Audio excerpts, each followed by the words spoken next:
I put the report up. Can members please confirm that the report is visible? It's not visible as yet, Chair. Not visible? Not visible.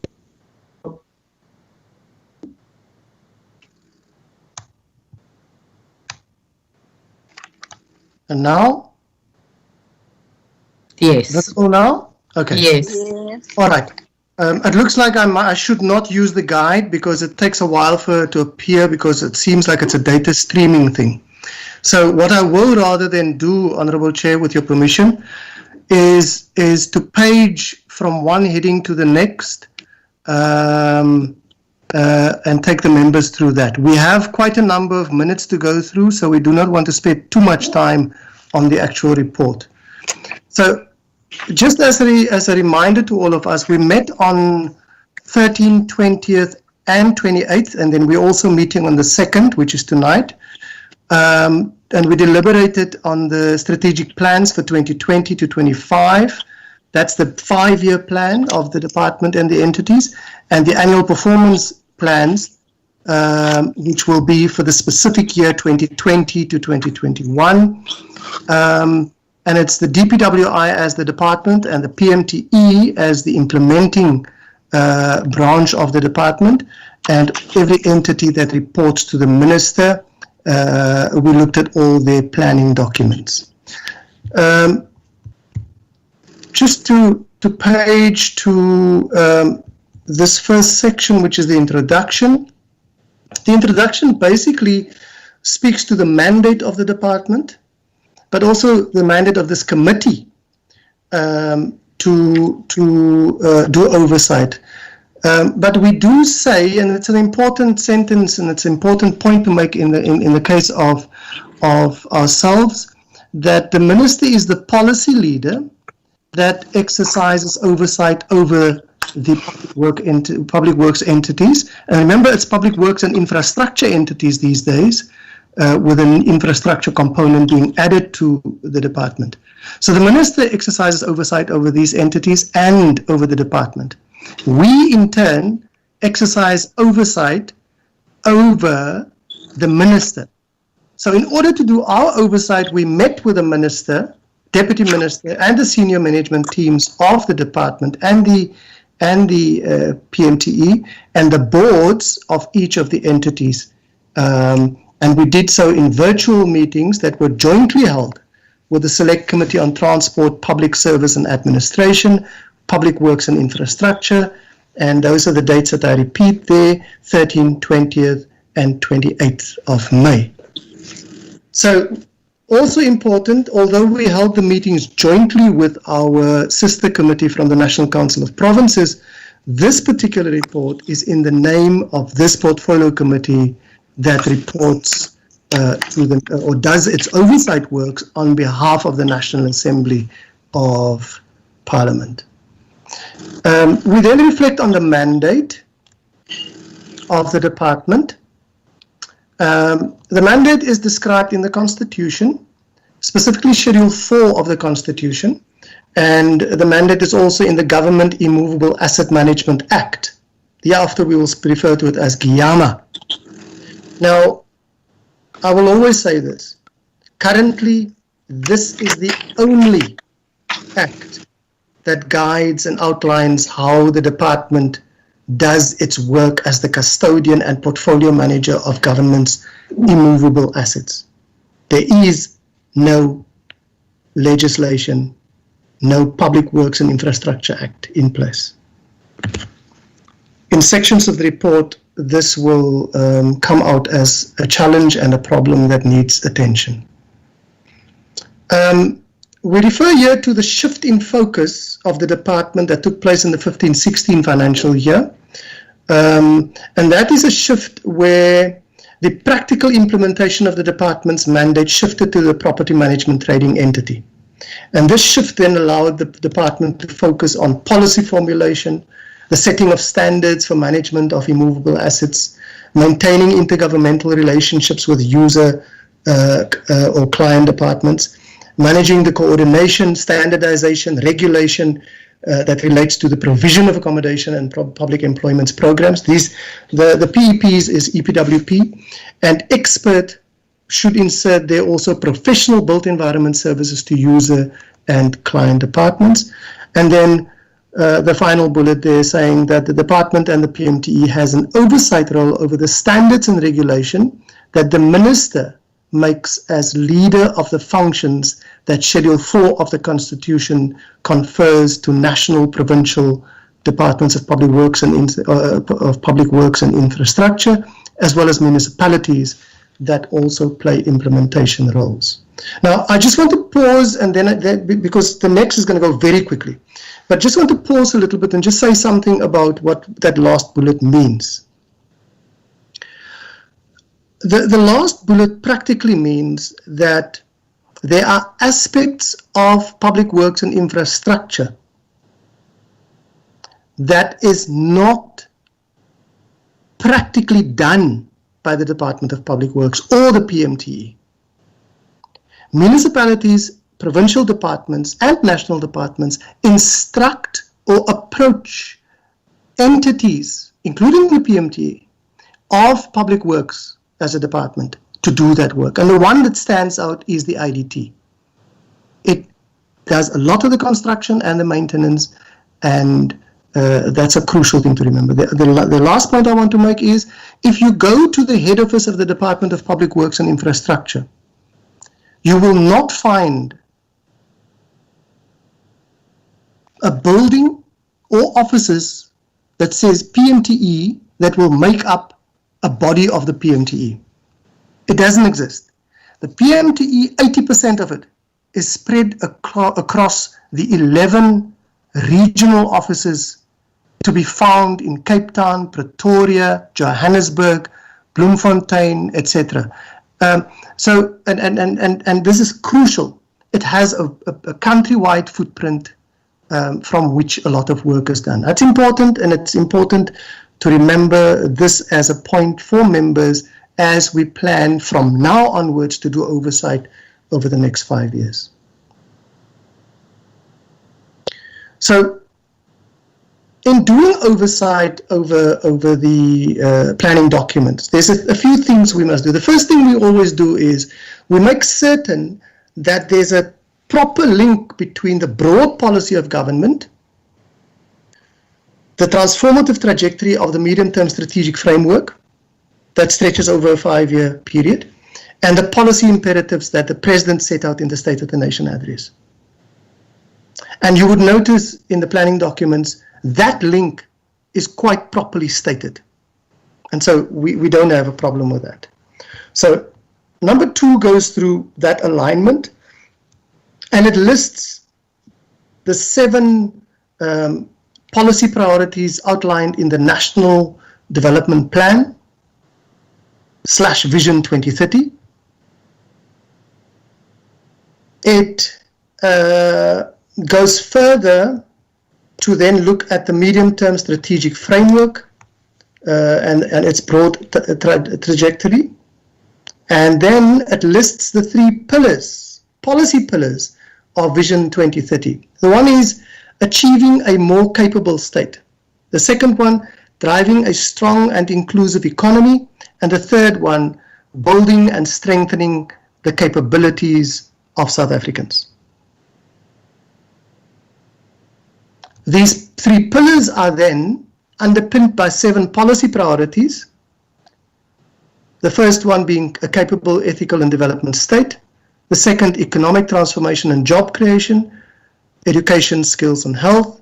Consolidating the social wage through reliable and quality basic services. Spatial integration, human settlements and local government. Social cohesion and safe communities. And the 7th, a better Africa and world.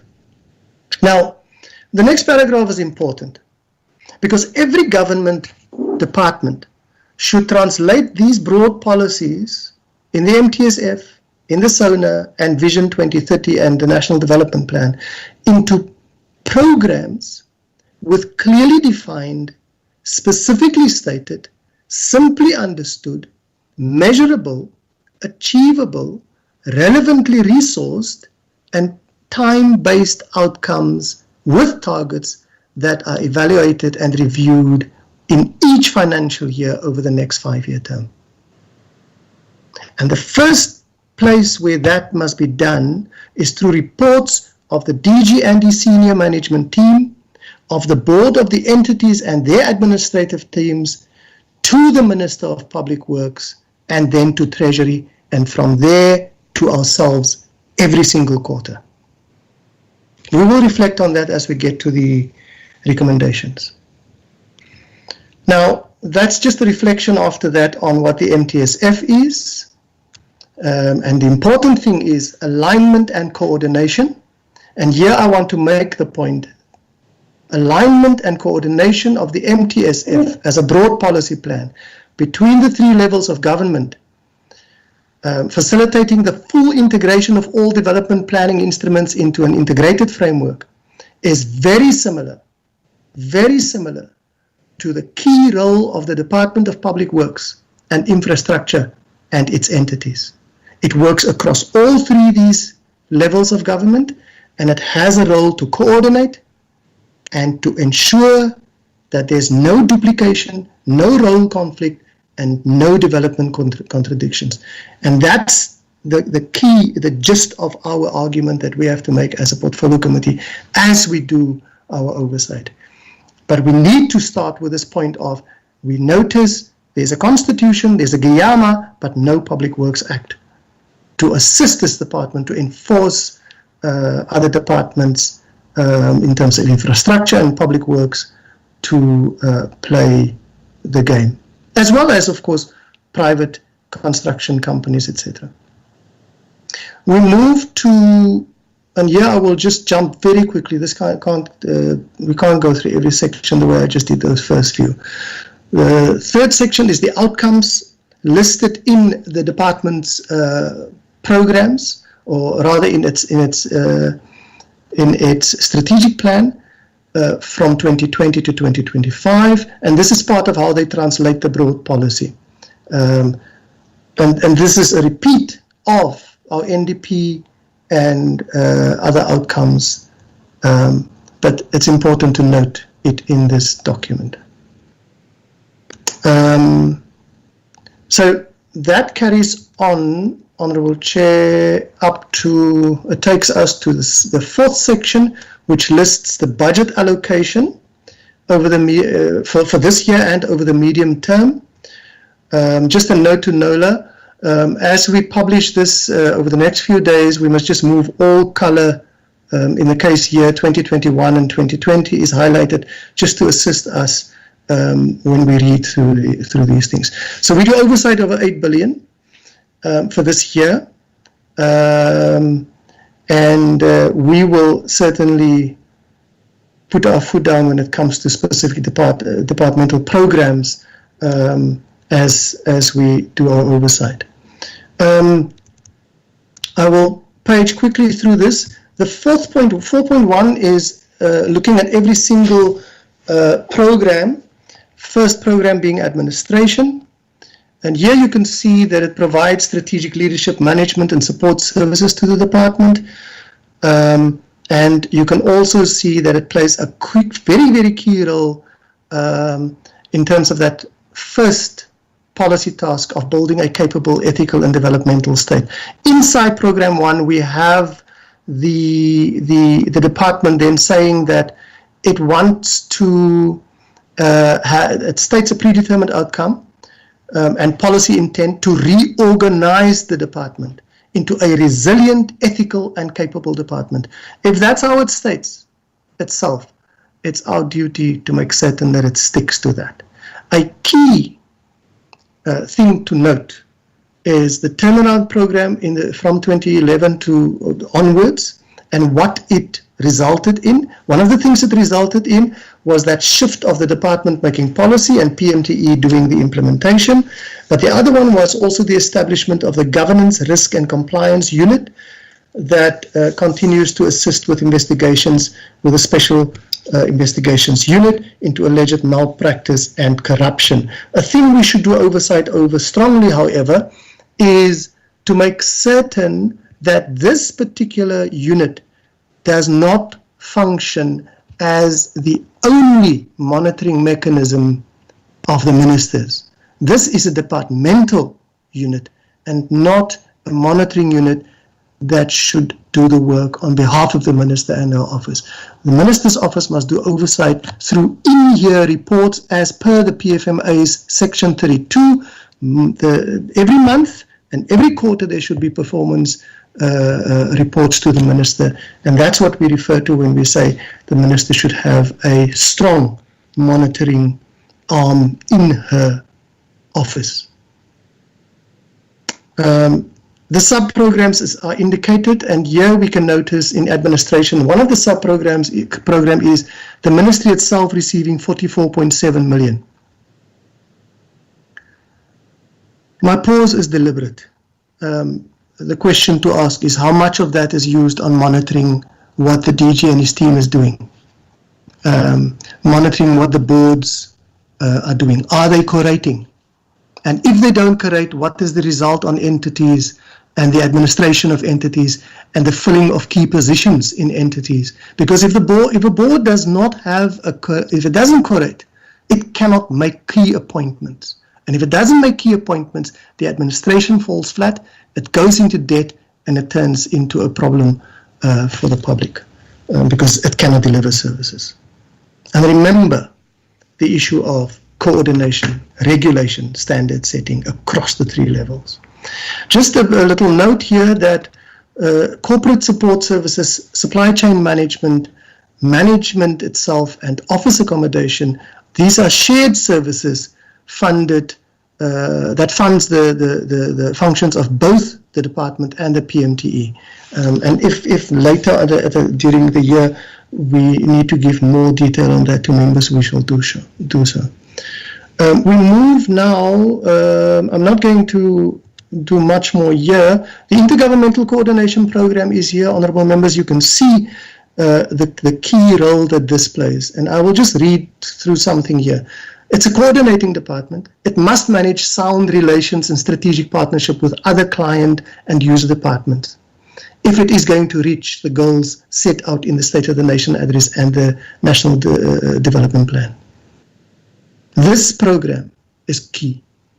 It promotes sound intergovernmental relations and strategic partnerships, and it coordinates with provinces and municipalities on the immovable asset register, the construction and property management, implementation of GIAMA, and reporting performance information within the whole public works and infrastructure sector. I'm just clicking there so that I can remember that. Infrastructure to be inserted. It's got sub-programs, monitoring evaluation, intergovernmental relations and coordination, and professional services. Program 3 is EPWP. I don't want to say much except for this. EPWP must get a strong training and skills upgrading of beneficiaries as they are working in projects. It must become part of EPWP 4. The non-profit, just the different sectors of EPWP is important to remember. It's got public bodies, non-profit organizations, the non-state sector, and this is across these three levels of government to create work opportunities. And you see the last part also works in the provision of training for unskilled, marginalized, and unemployed people in the country. Now that unskilled should not be, and you shouldn't also continue to be marginalized and unemployed. We need to get these people beneficiated, and I'm referring to the honourable thing that took, and this is key. When members work across committees, they pick up certain programs that should be linked with public works and infrastructure, and it's correct. And we will later on get to the actual point around upskilling and beneficiation of unemployed people, so that they don't continue to be marginalized and impoverished. I don't want to hang on too much on EPWP because the recommendations, we will deal with some of these things. Just the fourth program is the one called Property and Construction Industry Policy and Research. This is from which a lot of the transfers take place. It gets 4.6 and it transfers the bulk of that, which is 4.36 to PMTE and each of the entities, but also to war graves, memorials, etc. But this is also the program that should do quite a lot of the policy development and the legislative development.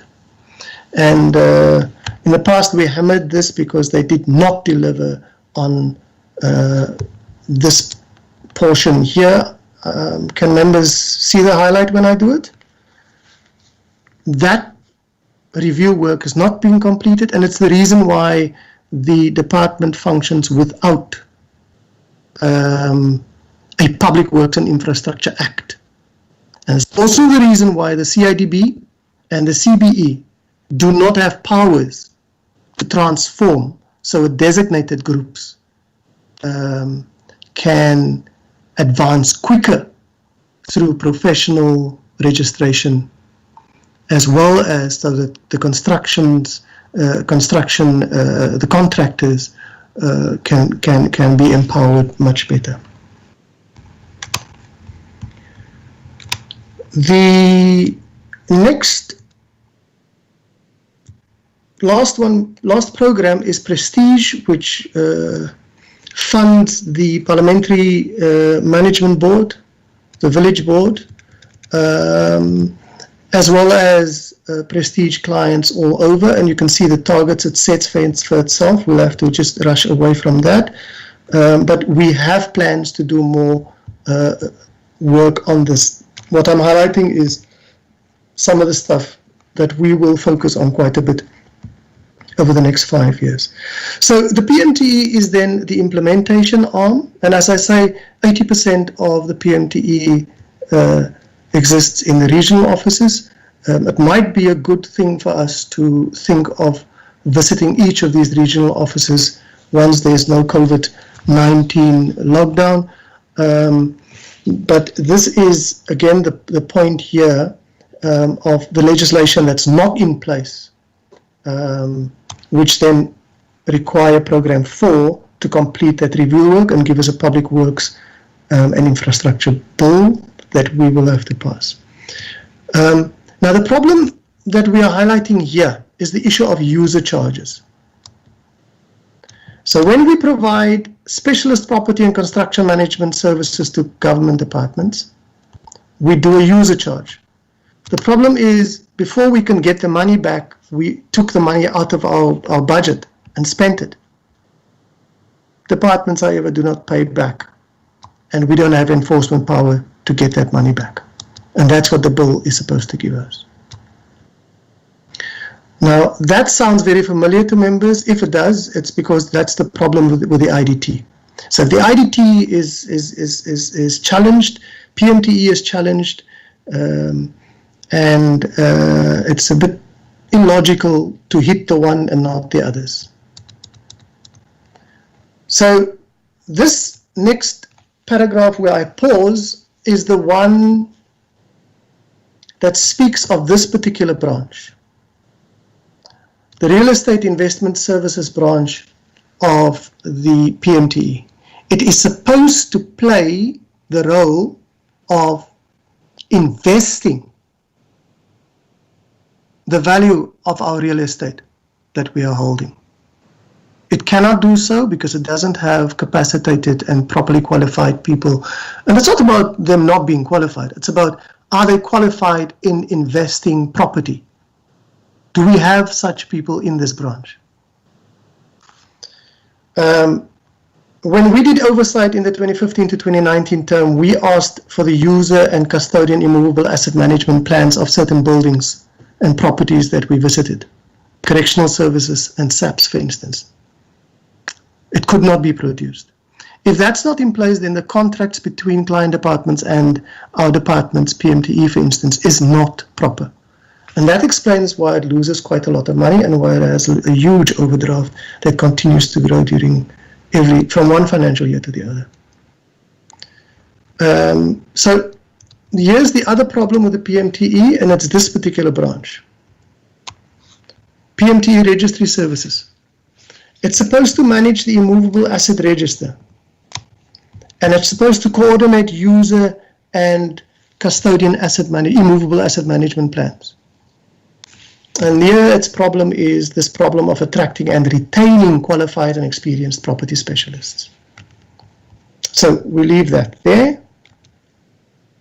The other one to keep an eye out, as I said earlier on, is this one that keeps, if there is no proper immovable asset register, then your real estate investment services cannot invest because they don't know what they have and what the value is.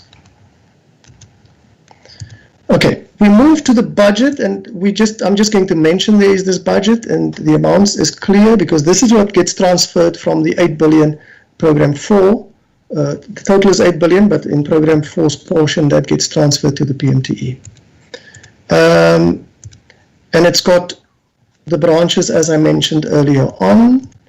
I need to get to the entities, honorable members, so that we can then also deal with our minutes. So the matters that emerged as we deliberated are the following. We say the app shows an integral link between broad policy objectives, and our committees appreciated that the department undertook a substantial amount of strategic and analytic work to identify problems that may weaken predetermined objectives, etc. The committees also appreciated the effort made to strengthen the logical flow between the strategic plan and each APP over the 5 years. We then urged the department to keep the committees informed of budgetary adjustments to ensure that funds were used to deal with COVID-19 crisis as regulated by the National Executive and the NCCC. And we refer here, that last bullet we refer to simply because there will be an adjustment to the budget. We are passing the current budget vote to ensure that that adjustment can take place, and we will have to keep our eye on the purchasing of PPEs in COVID-19 period and the centers and how much was spent. Now, at the end of that meeting, we urged the Minister to further strengthen the efforts by the department through the maintenance of a schedule of oversight over the in-year reports that the DG must make on a monthly and quarterly basis to the Minister and National Treasury. My apologies. We urgently inform, she should also urgently inform the committees of a plan to ensure that government has a social infrastructure development agency in place to continue the delivery legacy of the IDT. Because in this meeting, the matter of the IDT was raised and there was mention already of the dissolution of the IDT. We urge the Minister also further to ensure that the capacitated personnel of the IDT is not lost, but that they find their rightful public service positions with a new agency or structure that may replace the IDT. That number 2 is there simply because that came up in the deliberations. The committees called on the DG and the department to ensure that a functioning administrative, financial management, accounting and reporting system is maintained that can regularly report to the Minister and Treasury. Those are the in-year reports. We refer to give proper attention to the weaknesses of coordination, regulation and enforcement so that the department can fulfill its mandate as leader and regulator of the construction, built environment, professional and infrastructure sector. The word professional should be in front of built. Thirdly, urgently urge the Minister to complete the review of the white papers, to also complete and table the legislative work that's required to strengthen the mandate of the department as accommodator and landlord of the state, so that it can properly claim management fees and user fees from client and user departments for construction, maintenance and rehabilitation work completed in each financial year. Complete the negotiations with the Presidency and relevant departments so that the DPWI can play the coordinating and leadership role in the infrastructure sector across national, provincial and municipal government levels. And fifthly, ensure that its legislative and regulatory regime is properly aligned to the Spatial Land Use Management Act and the Infrastructure Development Management Framework of government. Strengthen oversight over construction, professional built environment and infrastructure sector of the country to transform it for the benefit of the country and the economy. Establish Information and Communication Technology Executive Committee. That committee does not exist, because without that committee there cannot be an ICT strategy aligned to the organizational strategy as per the 5-year strategic plan and APP. Some of the outputs and some of the outcomes described on which the money will be spent per program, and I'm just unpacking number 7 here, that's actually 6, 7 and 8.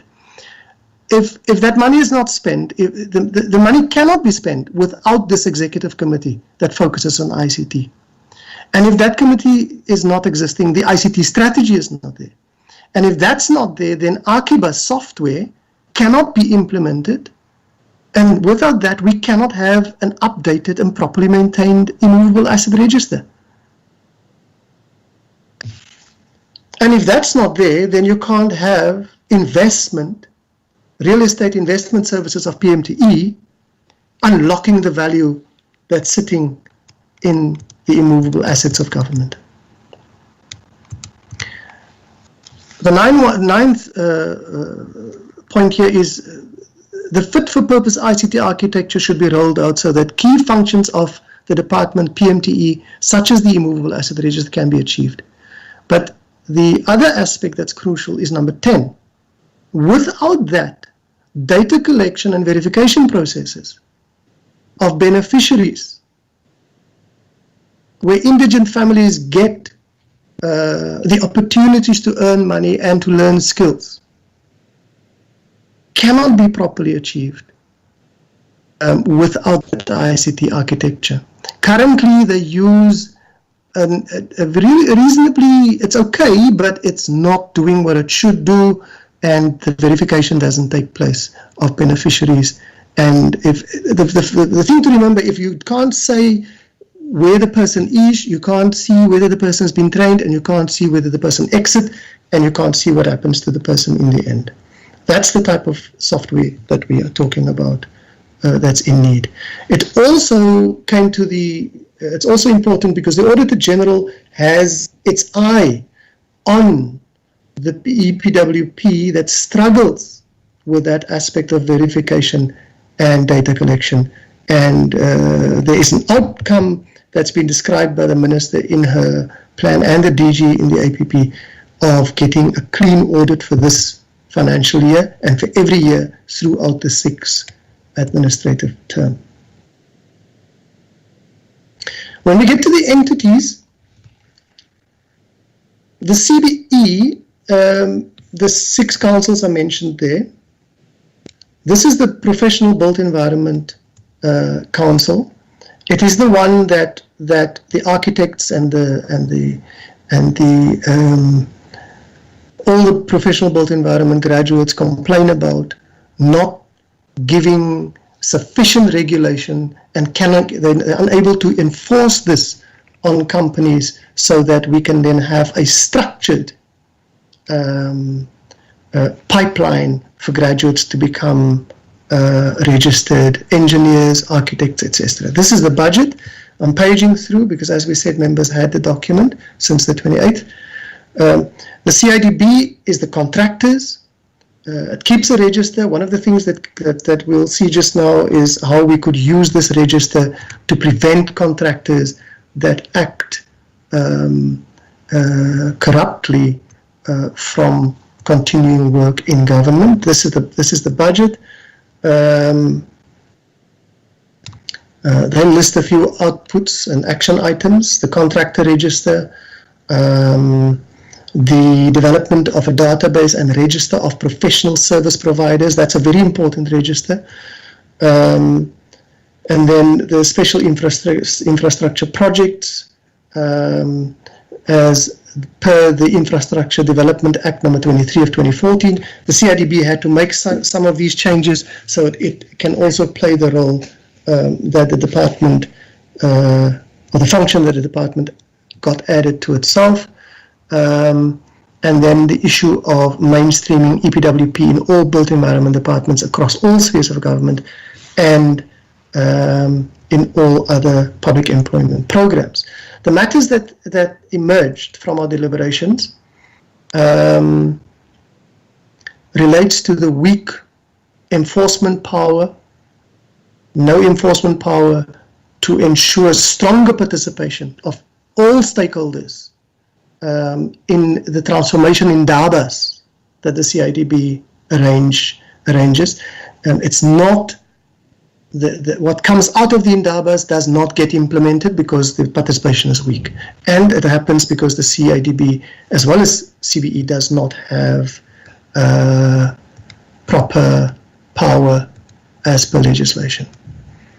Ongoing challenges of participation, as we just said, and so this is an aspect that can be fixed if the minister as policy leader get the public works white papers reviewed and those CIDB Act and the CBE Act amended.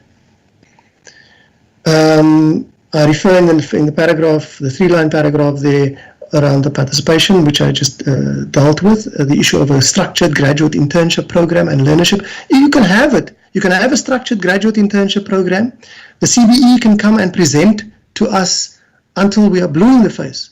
But if there is no link between this plan on paper and the stakeholders and the companies, then it will not be implemented. And you will still have people spending 8 years and longer as graduates photocopying plans and merely sitting on the edge and not taking part in large empowerment projects. Our members mentioned the incentives that need to come in. Incentives need to be used to get buy-in and participation of big companies so they can implement these things. And they spoke about tax breaks to companies that take on a number of graduate professionals and construction workers for internship towards professional registration. In the case of construction workers, it's not construction workers only, but also contractors, lower level contractors. The subcontracting can be done in such a way that if a big contractor bring a subcontractor in, there's tax breaks as incentives. And those are things that needs to be discussed with Treasury as well as SARS. That's what we note there. The issue of professional registration we dealt with, but then also the issue of municipalities using unregistered professionals, CBE stating that they are meeting with SALGA to address the matter. The structured candidacy program, that's what we just referred to earlier on, that requires stakeholder participation, and then budget allocation for transformation that was reduced, yet the number of programs were increased. Honorable Suwisa's point, this suggested that more may need to be done with less. It could lead to employment contracts being terminated and workers being left destitute. And of course, planned outcomes as stated in the planning documents may not be achieved with a lower budget allocation. Important matter then also of the CIDB's construction contractor register that could keep a record of contractors with a bad record of on-time completion of contracts. And low quality work and other incidences of malpractice. Agrima members, I will not read through Agrima again, but what I will do is Agrima and IDT I would just want to do together.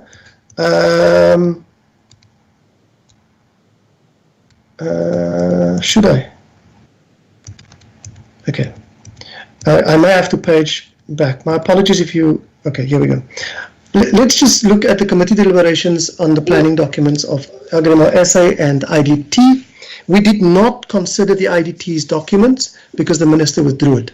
And members may later on make further comments on that, but it may be captured in the recommendations.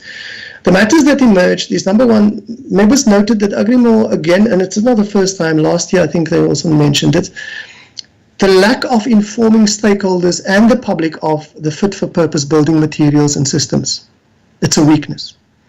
The systems and building products that ASA develops can speed up completion of high-quality, environmentally friendly houses and social infrastructure amenities, clinics, hospitals, police stations, and courts. But because it's not known, it doesn't get used. If you look at the NDP and Vision 2030,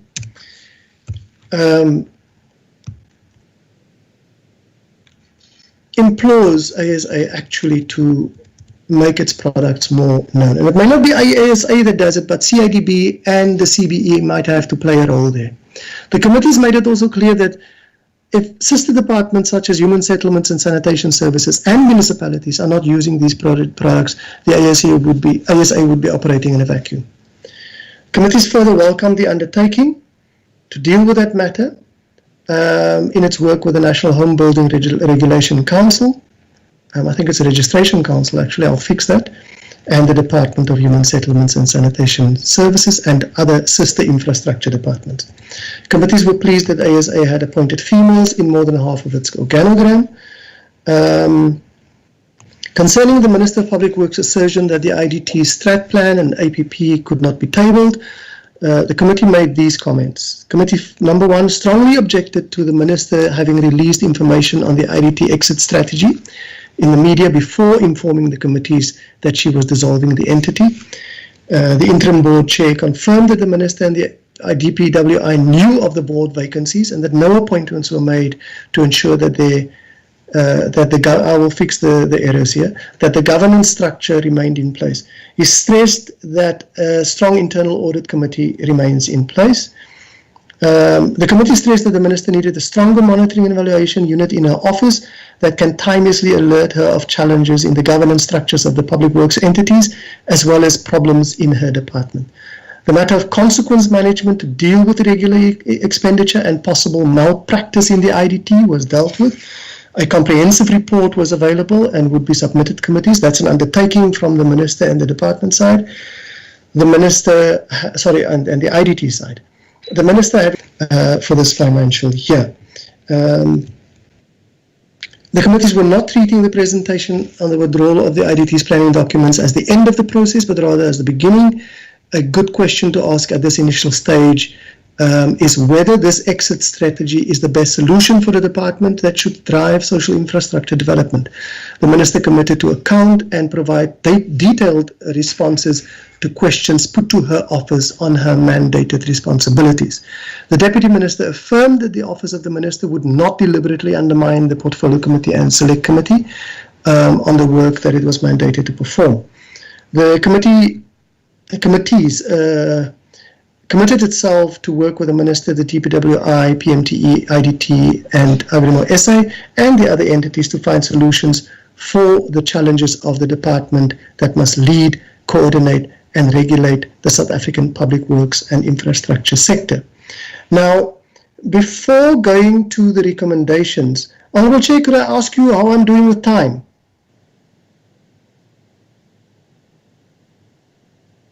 You're doing okay. Am I doing okay with time? Because I want to just know whether I can just go back to a section on the IDT. But you are left with 10 minutes. That's enough. Okay. Chair, the reason why, thank you, Chair. The reason why I want to go back to the IDT is if the Minister withdrew the planning documents, because her plan is to dissolve the entity. And the department, the entity itself, and this committee feel strongly that this entity continues to be important. Then this committee must come up with a plan that alternates what the Minister says. And the committee has the power to do that. So I would like to just draw members' attention to what was done in the section on the IDT. And I'm taking members to 6.1 4, which is the IDT, and I will not be long. The Minister withdrew it. The committee did not receive any information on the updated plans to transform, restructure, or dissolve the entity. There were no plans given to the committee. So what does the committee have to do? What does the committee stand to do? So in the absence of updated information of what will happen to the entity, and given the important social infrastructure mandate of the entity and the department, the Portfolio Committee here in this report lists a background and it provides a summary of challenges, and then at the end there's an alternative. So 641 is the background, and I'm not going to go through this because this is well known to members. But the 642 and 643 may, and really members can tell us to delete this and just to have the recommendations, or members may take this further. If you do, you will have to debate on this quite strongly in the budget vote, and take an alternate view to the members, and this committee may have to deliberate on that at the end of this report. The summary of challenges are that there's been a long drawn-out transformation process. The IDT was never converted from Schedule 2 to Schedule 3A, as was promised at a particular stage. The policy leader and the DPWI as lead department did not report on progress with implementation of any aspect of the 2018 turnaround plan. And I'm talking now about at this stage where we are now, there was no report on how to align the IDT and DPWI mandates. In spite of knowledge that the IDT was unable to collect management fees from client departments for project management services to do the social infrastructure project, nothing was done to enforce debt payment by client departments. Now, saying nothing was done is probably spreading a bit of false information, honorable members. To be honest, that's a bit strong. There were steps, but it didn't have the effect of getting the debt paid back to the entity. Fourthly, the long drawn-out process had the effect of competent administration and financial management personnel leaving and weakening the IDT to collect debt. They couldn't have a proper financial management system in place, and they were starting to be non-compliant with the PFMA and Treasury regulations. It got negative audit findings, and the IDT's trust deficit with government departments went down. The result is KUGA and Development Bank of South Africa and other entities, including the PMTE, started taking over the IDT's work. The board of IDT lost members, and in spite of that, number 8, the minister did not timeously assist to ensure that the board was correct, so that the financial and administration and management branches was properly capacitated. Now, the strategy to deal with the entity's challenge, and this is not new, this was factual already during 2014 to 2019. Minister, Deputy Minister, DPWI and IDT reported in 2017-18 on a strategy to reconfigure the entity into a streamlined social infrastructure agency. And the alternative is that IDT be transformed into a more technically proficient social infrastructure agency, undertaken by a task team that include Treasury, DPW, IDT, Public Services and Admin, and other key role players. Develop it along the same model as that of the Government Technical Advisory Center. It results in a highly professional, advanced technical advisory agency that provides program, project management, and transactions support to Treasury and the Minister of Finance. That's GTAC. But similar to GTAC, the new infrastructure agency would be established as a government component in terms of Public Service Act. So there is a model that can be developed and that can be used, and the IDT can be remade into that. It's similar to the PMTE, it then becomes part of, and it continues to operate similar to the PMTE, and the PMTE, of course, then gets the IDT's personnel. So this is practically all of it. Just to say that in 2019, in the 2019 10 July budget vote, the current minister stated that the deputy minister and I will be engaging with the board of the IDT on its turnaround plan, as well as codifying its mandate with a view to concluding its business case. Now that business case is a business case to develop and transform the IDT into a different social infrastructure agency.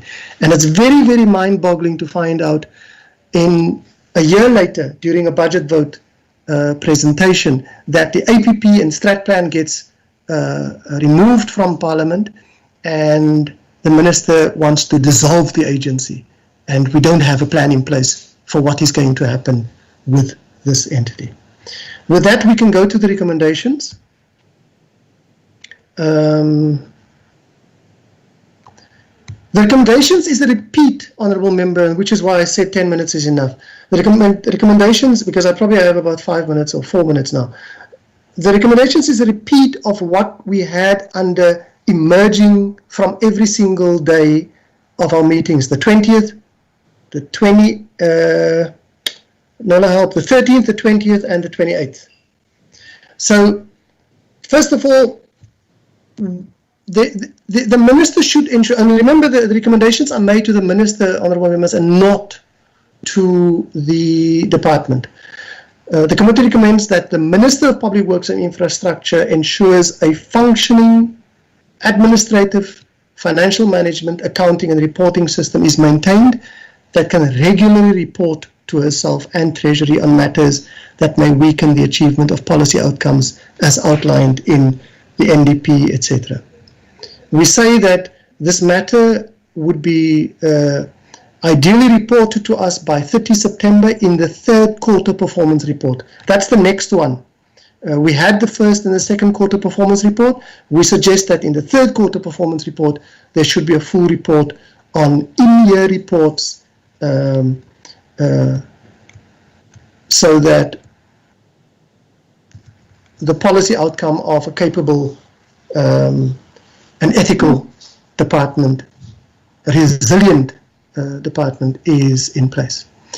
The Minister provides that a comprehensive report on consequence management to deal with irregular expenditure and malpractice and corruption in the department and its entities, specifically the IDT, be made by the end of August. Urgently completes the review of the white papers so that we can have those acts as well as amendment acts. Fourthly, reports on negotiations with the Presidency and relevant departments for the DPWI.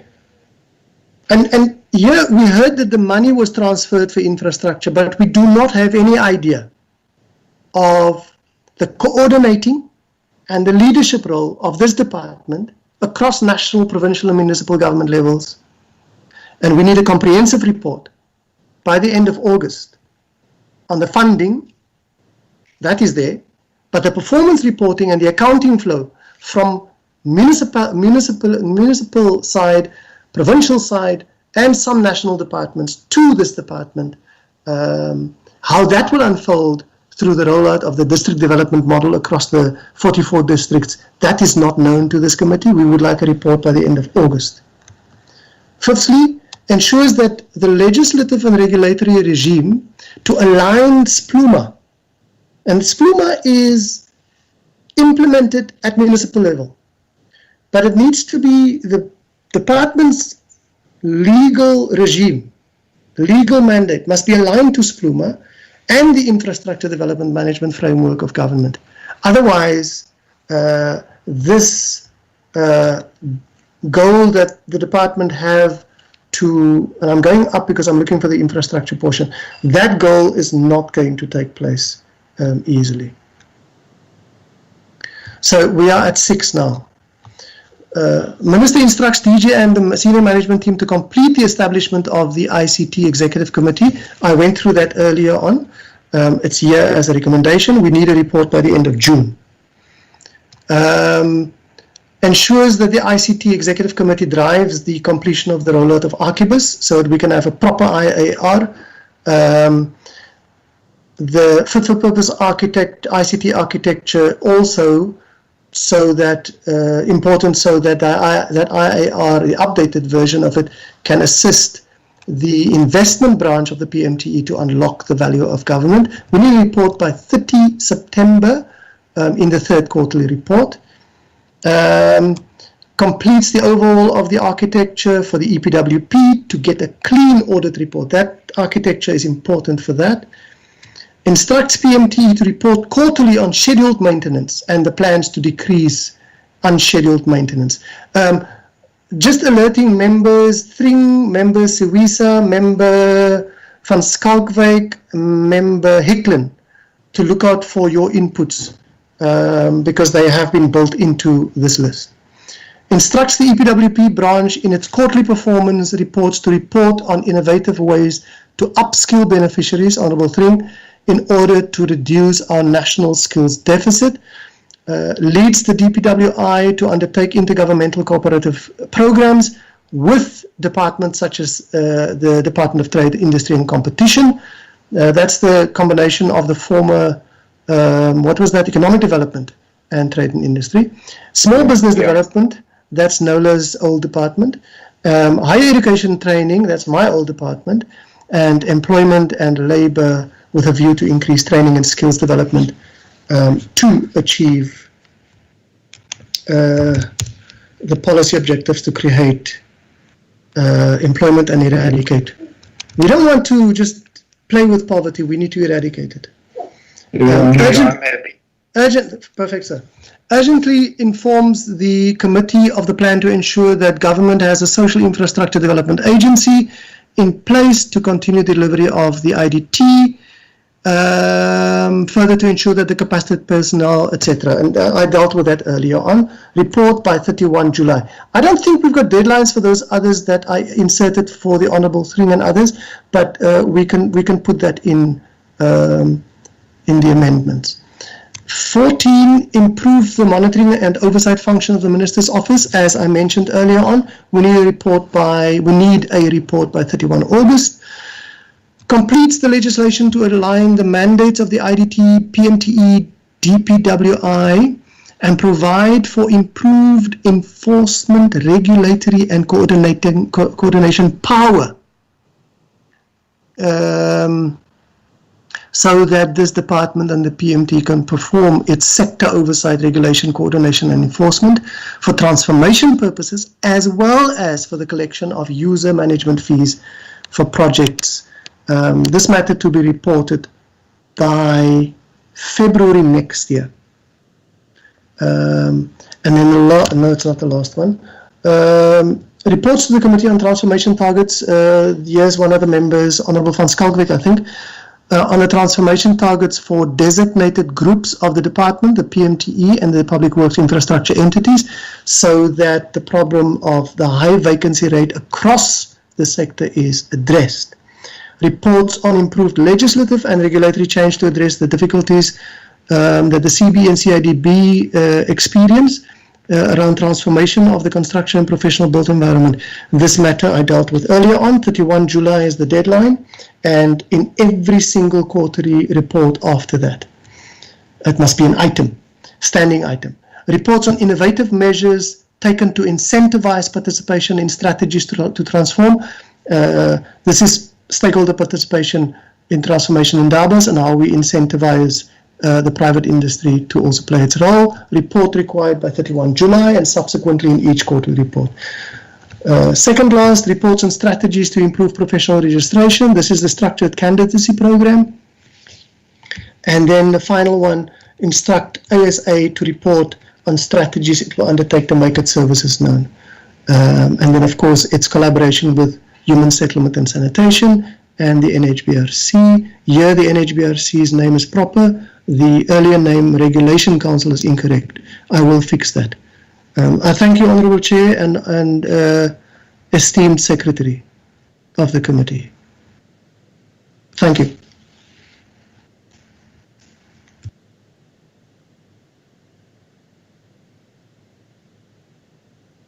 Thank you,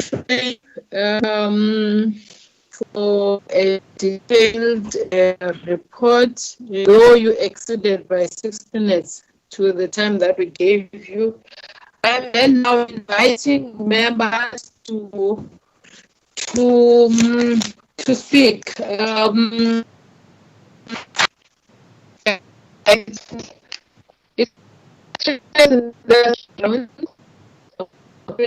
won't be having a second round.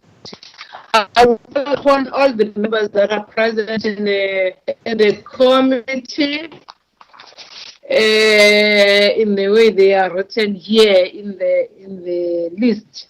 Honorable Graham, Honorable Tring, Honorable Hicklin, Honorable Mashele, Honorable Swissa, Honorable Shabalala, Honorable Mumalo, Honorable Fanskalvik. And then if you are fine, you will just not speak. Honorable members in that order. Thank you, Chair. I realized that we were required to make inputs before 11 o'clock on Monday, but unfortunately, as you know, I was busy with exams and I moved house and all sorts of other excuses that I have. So there are just a couple of things that I would like to raise my concern on in this. In terms of our recommendations on 7.3, we recommend that that the department completes the review of the white papers. Now that's all good and well, but nowhere are we asking for them to finalize the Public Works and Infrastructure Act or bill. And to me, I don't see why we should be reviewing the white papers and then going on to draft a bill where we could actually just be working on a bill for the Public Works and Infrastructure sector, and that could then incorporate the infrastructure component into that. So my feeling is that we take out the white papers completely, or we say that a review whereby the white papers can be incorporated and included into a Public Works bill that we need to be looking at. I do believe that is absolutely fundamental, is that we have got to have enabling legislation for this department, because at this stage there isn't any enforcement of anything. And then with respect to the IDT, on 7.13, we are conceding on the closure of the IDT. But then on 7.14, we are asking for increased monitoring on the IDT. And then on 7.15, we are asking for legislation to align the IDT. So we've actually got two different recommendations here. One saying that it's fine, go ahead and close it. And the other one where we're actually asking for work to be done around the IDT. Now, as far as I'm concerned, the Minister has taken a unilateral decision on the IDT. She hasn't discussed it with anybody. I don't even think the Director General knew that she was planning on closing down the IDT, because as early as March, when we asked him about the IDT, he said that there were plans in place and they were working on ways to make it viable.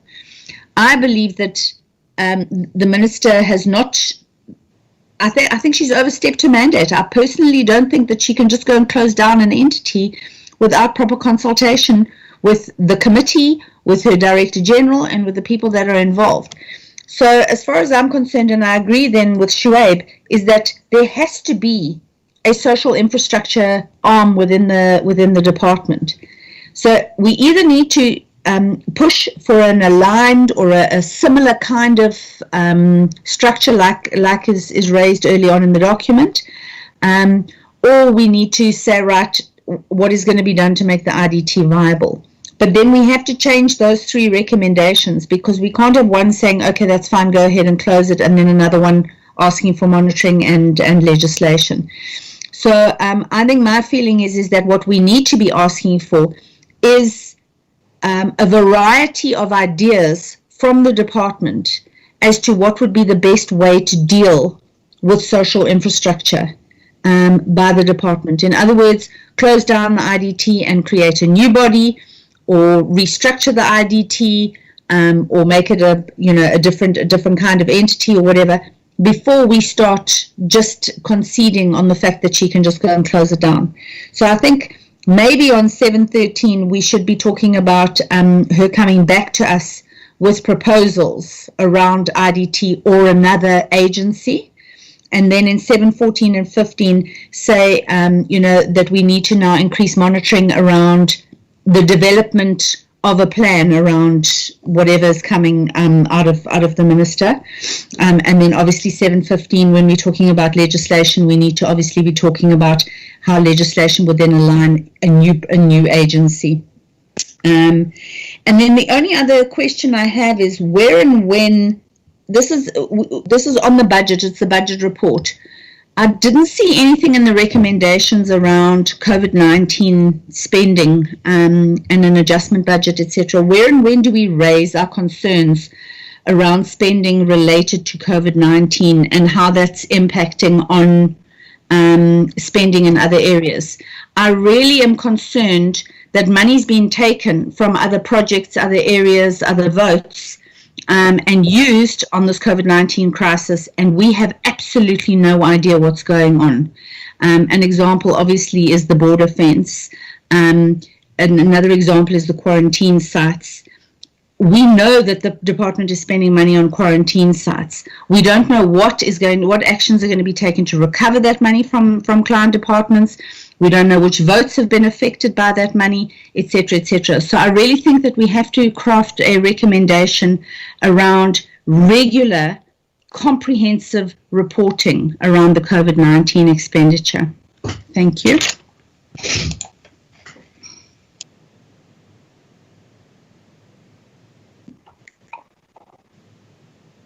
Chair, should I continue? Yes, Honorable Chair. Okay, thank you. Chair, I think firstly, just a thank you to the Secretariat and support staff of the committee for, I think, an excellent job done in terms of the compilation of the reports with all of the inputs from the committee over our last series of meetings that we've actually had. So firstly, just a big thank you to the Secretariat and the support team. I did make some of the submissions which were included, and again, also my appreciation for the inclusion of those two submissions that I've actually made. I think my contribution, Chair, was going to be also around the IDT, which is to a large extent covered by Honourable Samantha, and I think that we have to make a decision in terms of what it is that we as a committee are saying with regards to the forward movement of IDT. I do think that the minister erred in not informing us, and I think she tried to explain her way through by saying that it was on the ATPs and so on. But certainly we were not taken into a confidence with regards to the shutting down of IDT. So I think that a strong stance then needs to be taken by this particular committee. I certainly do not think that it can be supporting the minister's position in terms of how she went about the so-called closing.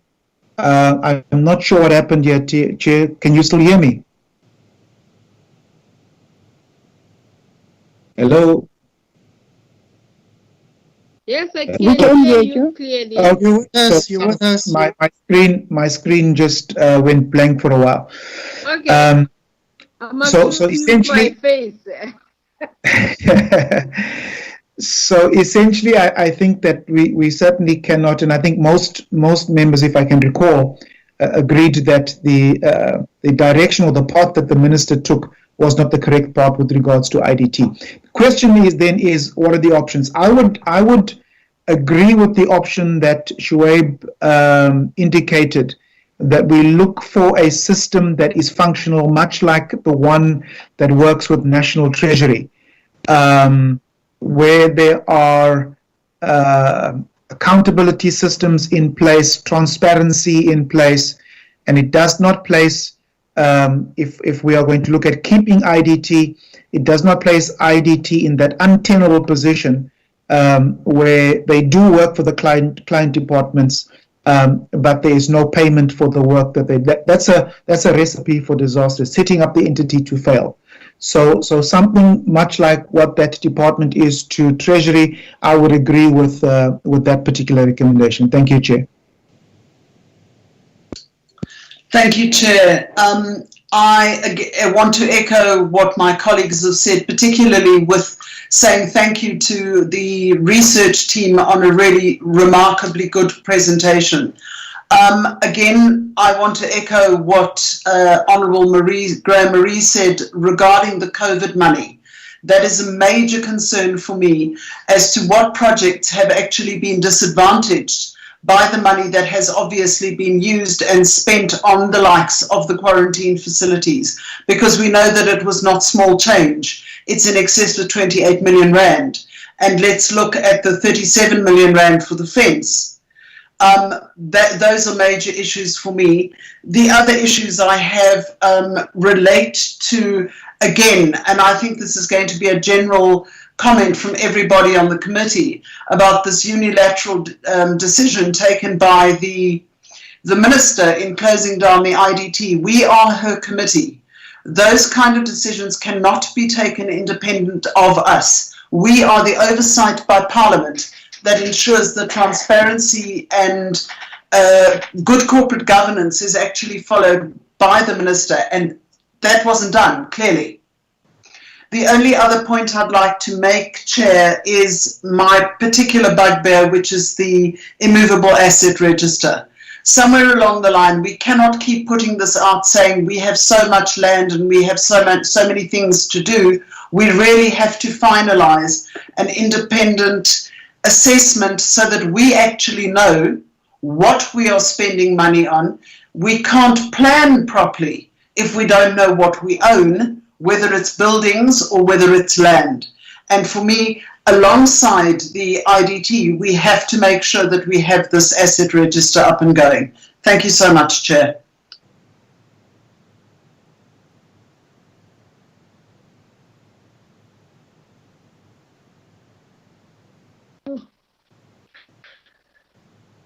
Honorable Mashele.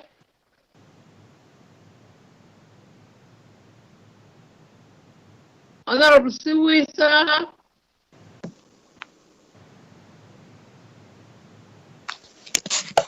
Thank you, Chair.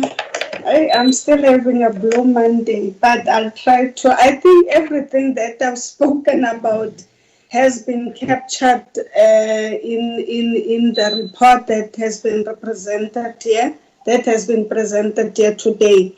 One of the things that I think we've left out, I don't know if it was a question from me or from Honorable Graham, of the quarantine sites and the list, because if I can remember, we've even asked for a list of our own buildings of Public Works National that we have, and that thing has never materialized anyway. The list of NPOs that we usually work with, it has never materialized. I don't know how it can be captured in the recommendations that even those things must be a recommendation that these are the things that we need. This is the time frame that we need them by, because we can't do individual oversight on your own time when you are free to say, okay, this is one of our buildings, let me go and check the status. These are the things that you can't do anything. Even the quarantine sites, we can't go to them because we don't have. And I think it's not only at national, even at provincial level. Yesterday I was busy in all the provincial public works. Nobody could give me a list. Everybody was saying that they say that it's high profile and everything. So I don't know how it's going to be incorporated into the recommendation. Quarantine sites and NPOs that we usually work with as EPWP. Thank you, Chair.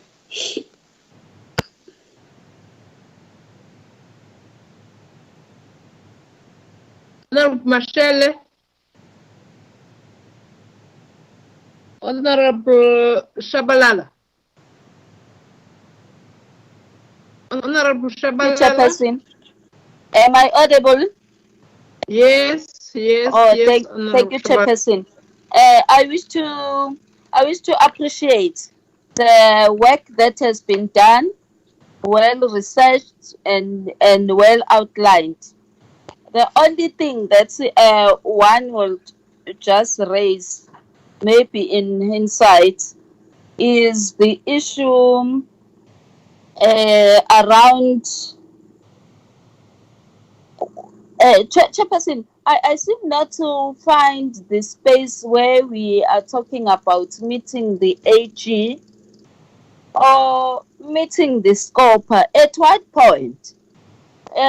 Because from time to time, I've heard the minister telling us that he has been meeting AG, has been meeting Scopa, and I think somewhere we need to talk about at some point meeting with the Scopa where there are things that pertains to our committee, especially those things that are in the public domain or the things that like the things that they feel have serious implications financially. But the other thing is the issue of COVID-19. I agree with the other member who has spoken about COVID-19 and what is the way the forward looking in terms of how do the department see itself. But I would also agree that we are looking at I know that there have been some deviations somewhere, but I know that there will be some adjustments. I think during that time we need to know where are the adjustments will be, because it can't be just like normal in terms of the figures. But when it comes to EPWP, Chairperson, I don't know. We have spoken in the past about upskilling, etc. But can't we be specific this time and say, with the COVID-19, we have realized that the department will also get into an uncharted terrain, which is disaster. Together with the EPWPs, they are now working as foot soldiers in the disaster around health and also disaster itself. Can't we say that at some point maybe I don't know whether maybe we can be specific on this one to say let them be upskilled in disaster, because already they are working in disaster. Can't be they upskilled with health issues, because from the experience that we have with COVID, we now know what could happen maybe in future. Thank you so much.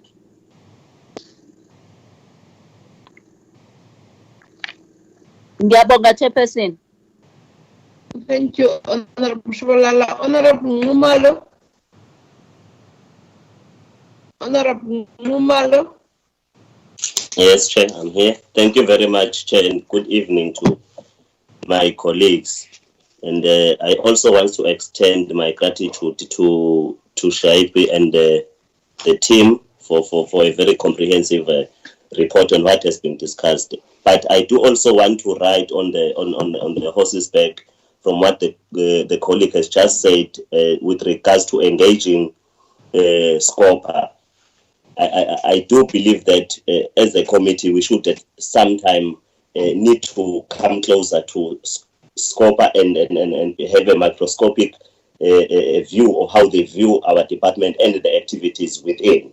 And also, I also want to make an extension, Chair, to say that maybe even the Department of Home Affairs with regards to the Beit Bridge, because it seems like there is a parallel oversight that is happening there.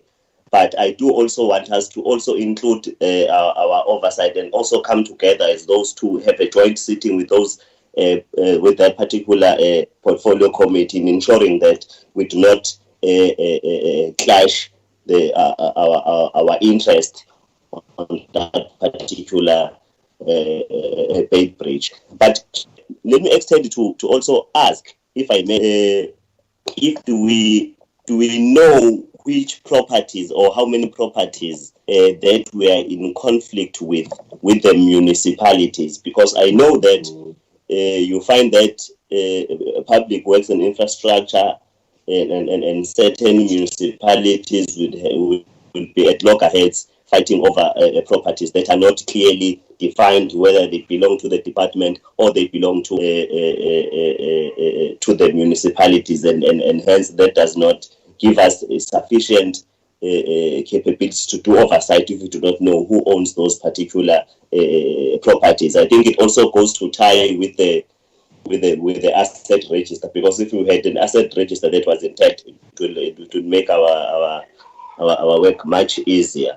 And maybe lastly, Chair, will be the issue of the CPEs. I think also as a committee,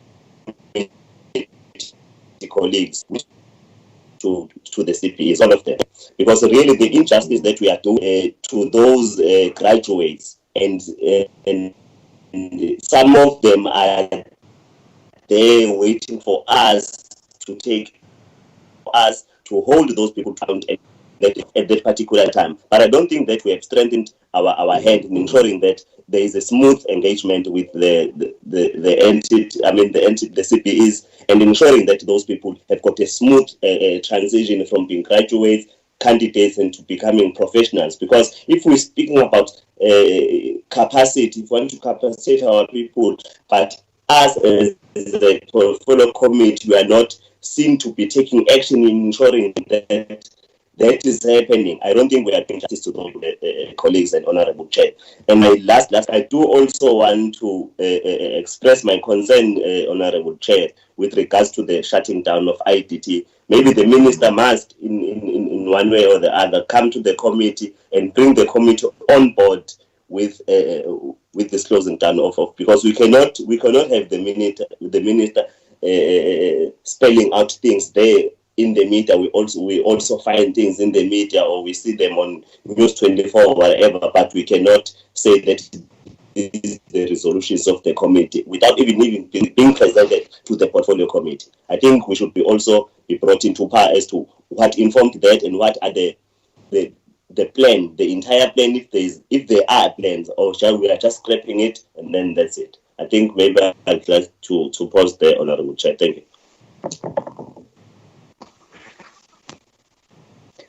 Honorable Skalvik. Thank you very much, Chair, and good evening to Chairperson, members and staff.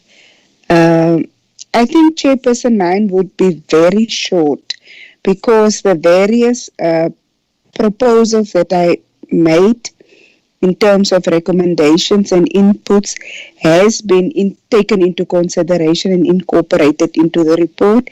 And I would therefore like to thank the staff for the excellent work that they've done, because it's really good work. We don't praise the fish for swimming, but indeed they've done excellent work.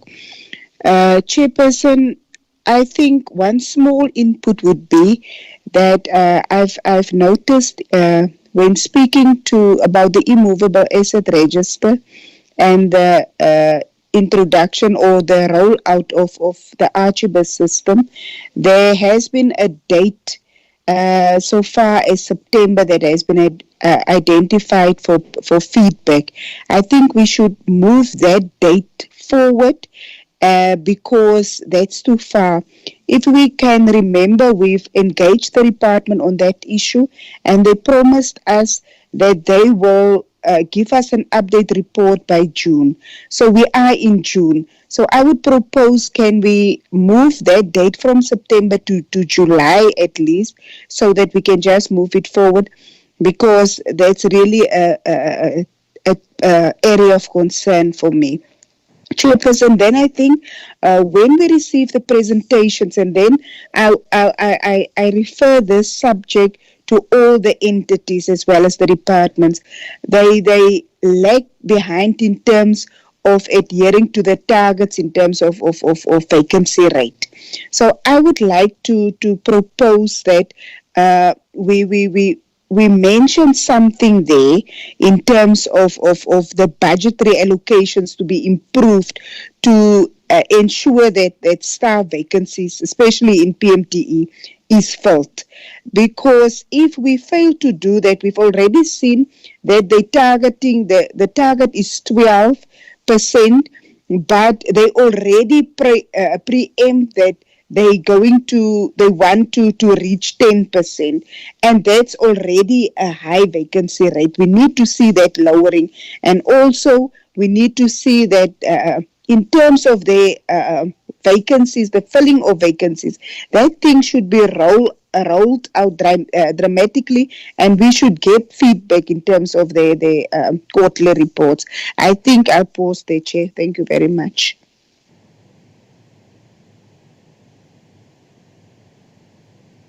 Honorable Marshall. Honorable Marshall is still here. Thanks, Chair. Yes, please come on.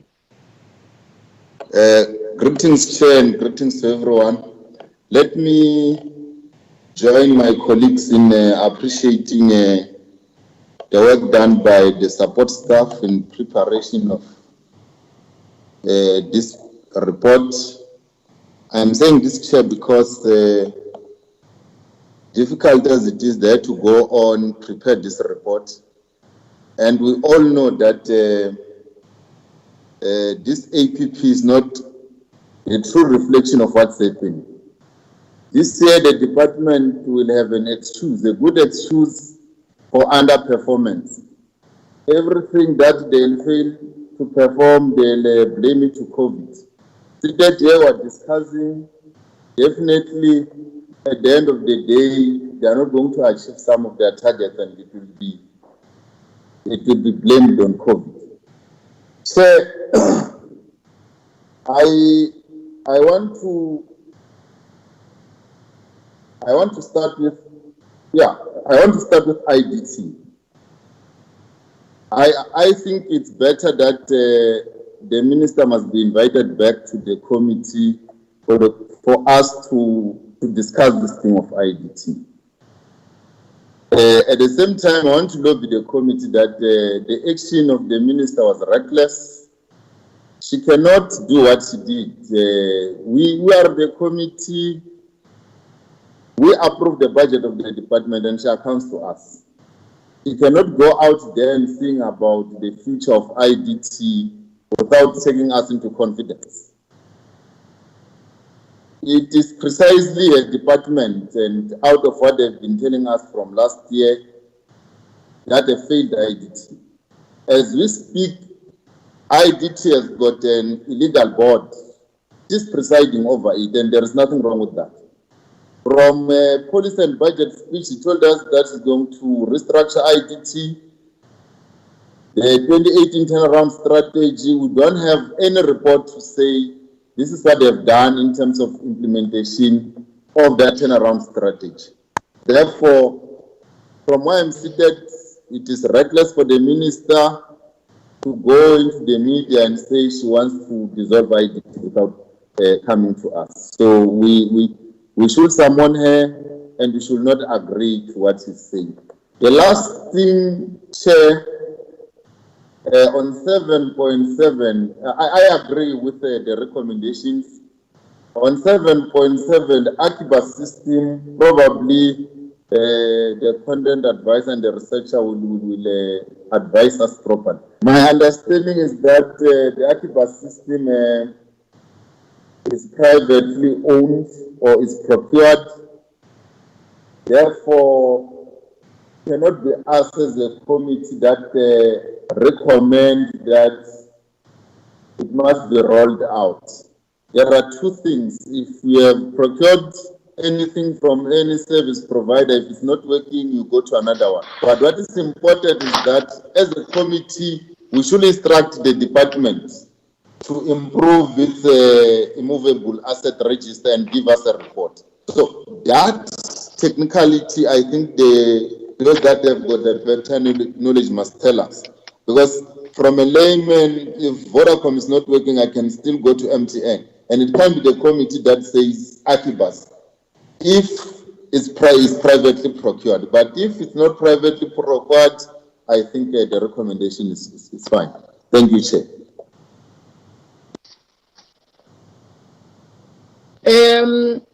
Thank you, honorable members. Just before Shuaib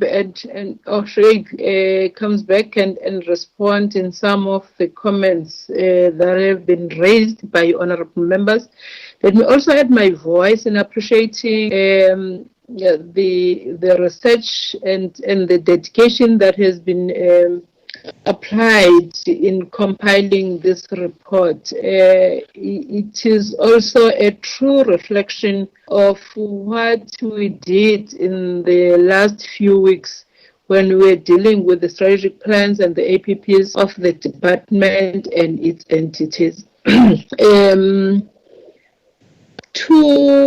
Just few things, because I am covered by many of the honorable members on what they have said, which I want the team to note it, is that we want to invite the minister, the IDT board, in fact, an IDT, back to the committee. Remember, they talked about the exit plan, which we don't have. We didn't see their strategic plan. We didn't see their APPs. There's been a lot. What the minister said last year is not what she is currently saying now. So we would really like the minister, the IGT, to be back in the committee. Two, the issue of the PMTE. If you can listen carefully to what the members are saying on the issue of the number of properties and all that, I think it goes on to what Shuaib has said, that you don't have home bodies at national. They are at the province or the regions, as they call them. I think we also need, in the next meeting in which we'll be dealing with PMTE, we need those regional heads. I think that must be done, or the provincial heads. We need them in our portfolio committee. So at this issue of the numbers that we have been asking, and we have not been getting a clear response on it, then we ask them, the regional director of KZN, please assist us on this one. So I think we need to do that in the next meeting in which we'll be dealing with PMTA.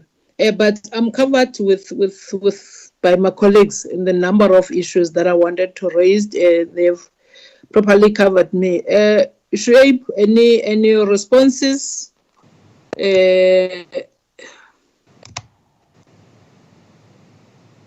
Chairperson, I almost don't want to respond because just to say the recommendation on COVID-19 budget expenditure, I will show it just now on the screen when I take my ugly mug away.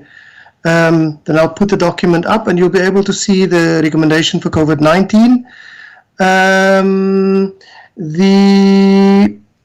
Just to say that the meetings of the AG and SCOPA that the minister has with them, we can get the records of that and look at what came out of it. But I think the Honourable Nxumalo raised something very important, Chair. We have to, when those meetings take place, when SCOPA deals with our department, and sometimes when Public Service and Admin as a committee deals with issues around vacancies in our department, we need to make ourselves available, one or two of us members, to actually attend. There were times in the past that Inez and myself attended meetings like that, but on our own, it's not enough. We need some of the members to avail themselves for some of those meetings. Then, Chair, just the issue of the Public Works Bill, or the review of the white papers. I will give more input on that at another stage so that we can see the link between the review and the new legislation, both in terms of the CIDB amendment and the CBE Amendment Acts that will give them more enforcement power, but also the enforcement in terms of the Public Works and Infrastructure Act. I will give more input on that, but that's not really necessary to say too much about. There was, of course, we will take into account what you just said, Chair, around the regional heads coming to us whenever it should actually be whenever the PMTE meets. They must be with us, whenever. I also want to, it's 2 recommendations I just want to show members, and then I will step off and the committee can do what it needs to do. I'll just go on to the document quickly.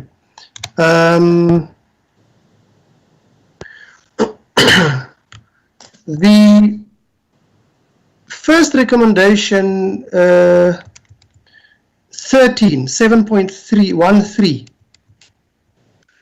We ask the Minister to urgently inform, is it this one? Yes. The committee of the plan to ensure that government has a social infrastructure development agency in place so that we can have the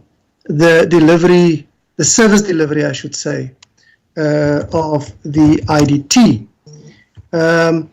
But we insert a sentence here, further to consider alternatives to continue initial plans. I'll say initially made plans to restructure the IDT into a social structure agency, social infrastructure delivery agency established as a government component in terms of the Public Service Act. And then we say report by 31 July. We had a bit of a debate about whether that July is too early, but we feel that it's not, Chair and members, because there's clearly been information given in the media that this committee should have seen much earlier. And if we see the Minister and the IDT board, we can certainly then urge them in this meeting to look at the alternatives that we can place in front of them. Then, Chair, I need to show you the recommendation on COVID-19, which is 715. Minister to provide a comprehensive report on expenditure during the COVID-19 disaster period and the provision of personal protective, it should be protective equipment and professional services to put quarantine sites in place across all government levels. Report to be made by end September and in quarterly performance reports, because we know that, as the Honourable Mashele so eloquently stated, we know that some of the stuff that's happening right now is just symbolic, but in reality there is budget expenditure taking place that we don't have a finger on. So let me just say something about PPEs. PPEs being spent across every department. For those members who serve in other committees, please look out for the amount. It is astronomical. I cannot believe that it's that much, but it's astronomical. Chair, then I think the Honourable van Schalkwyk also said a few things around vacancy, budgetary implications for PMTE. I think I made a change to it. I'm just trying to find it quickly.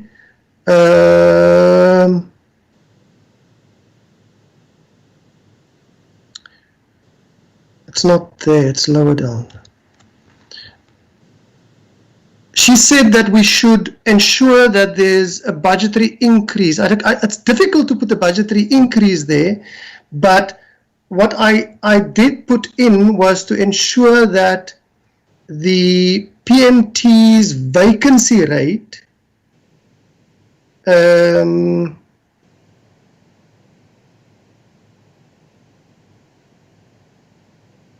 find it, but to say that there is a recommendation that I put in that addresses a concern around the lower expenditure on compensation of employees, that clearly indicates the crisis that the PMTE struggles with when it comes to professional services.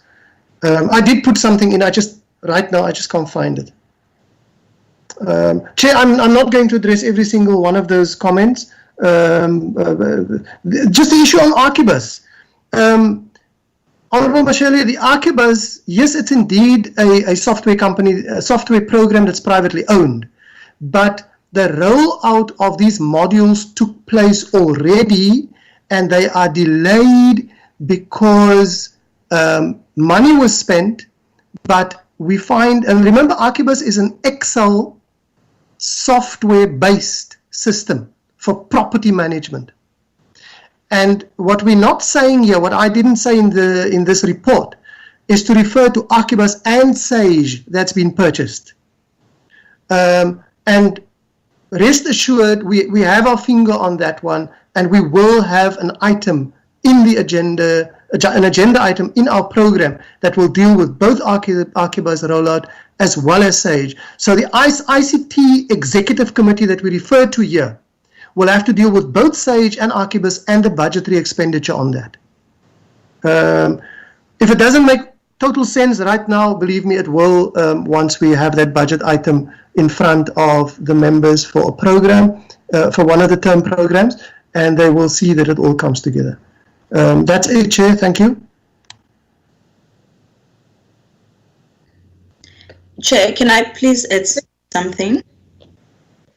Okay, please. Thank you, Chairperson. My input is just based on recommendation number 7.13, which talks about the IDT. What we were discussing with my colleague, I think it was yesterday, was that in terms of programming, initially before the lockdown dynamics and technicalities, we had planned to hear about the IDTs in one of the following weeks. I think it's next week, the week after the next, the week of the 27th of June. So we're planned to get a briefing from the department regarding the restructuring of the IDT and all of that. But given the fact that there has been developments around that area, and that the minister has spoken about the exit strategy of the IDT. So what we were thinking and what we'd like to propose to the committee is that we should rather have a presentation from the minister regarding the exit strategy that she spoke about, so that we can make sure that we tackle the issue as soon as possible. I think that's what we can provide from our side as a proposal in terms of programming. So the week of the 27th of June, we could have that presentation from the minister in terms of the exit strategy of the IDT. Thank you, Chairperson.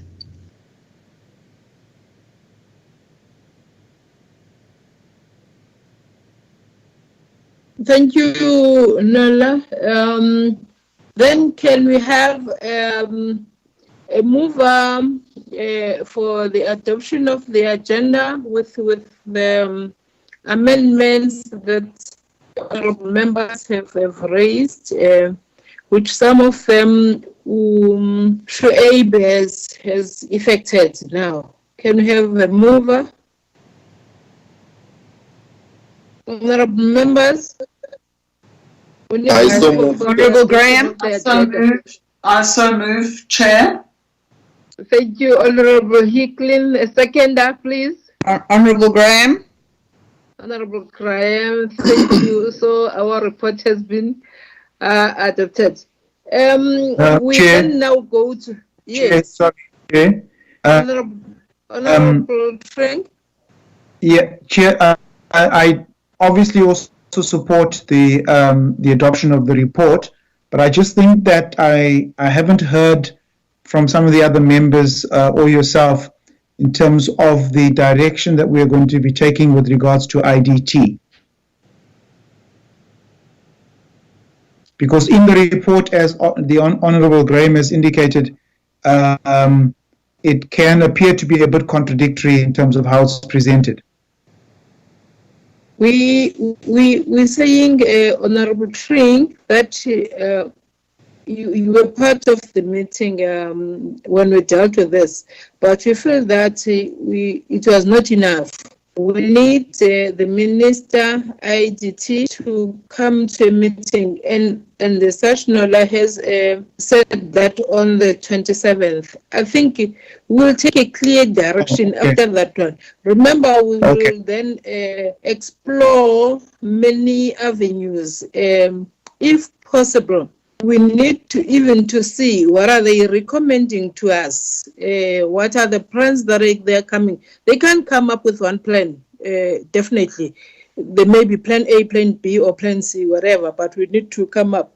Remember when the chair of the board was presenting, apparently they had many options that they presented to minister. We want that information presented to us. Yeah. All right. What we agree upon is that it can't be minister's issue. We need to be taken on as the committee, and we feel that last time it was not enough due to time constraints. We'll be dealing only with IDT on that particular meeting. Please, Nola, ensure that we don't have another item for that meeting. It must be the issue of IDT only. Minutes number, thank you, which is the that we're dealing with. Thanks, Chair. We have 6 sets of minutes. We should be starting with the minutes of the 10th of March, 2020. That's the first one. Okay. All right. I'm trying to share the minutes on the screen so honorable members can just go.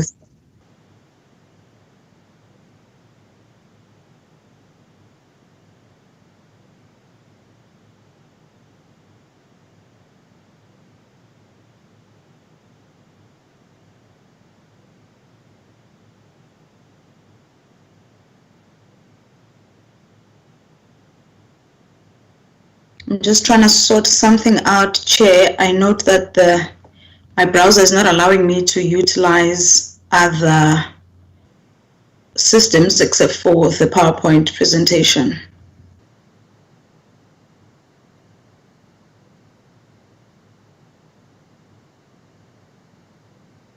There we go.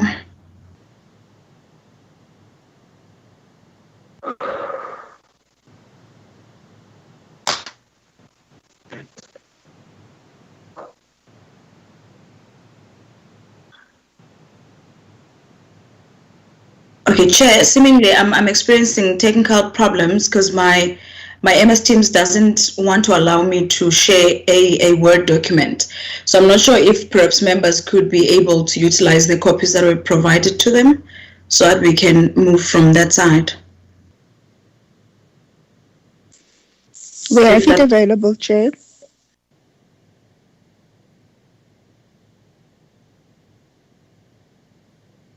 Honorable Sharon, you have the set of minutes for the 10th of March?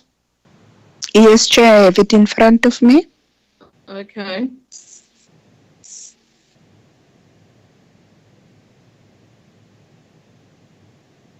Are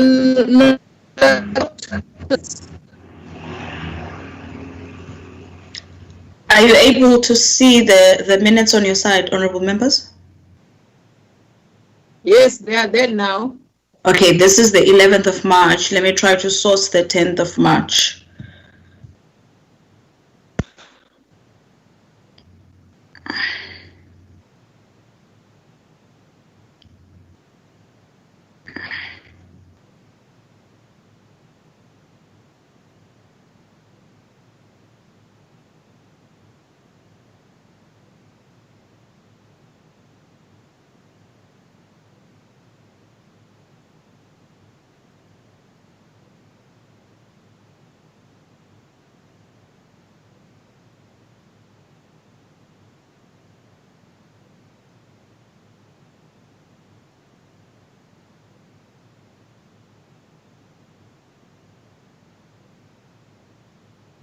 Tenth of March was our meeting with the South African Police Services.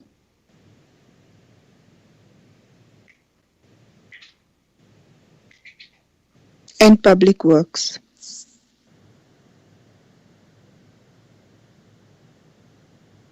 Is it visible now, honorable members? Nope. Okay, maybe we should just utilize the copies that are presented to the members because this technology is just playing its way with me.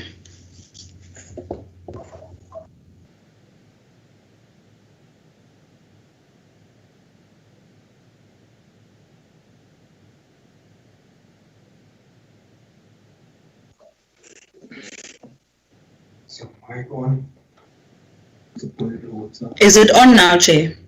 Yes. All right, thank you, Chairperson. Then I guess we can carry on.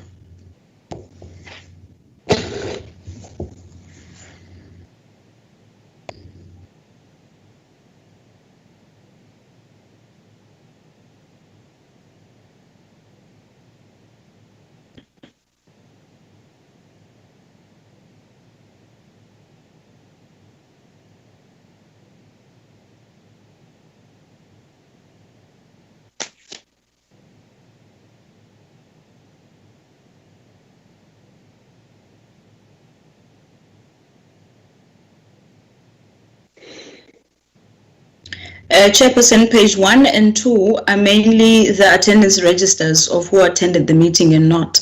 So I think the members' inputs would start on page 3.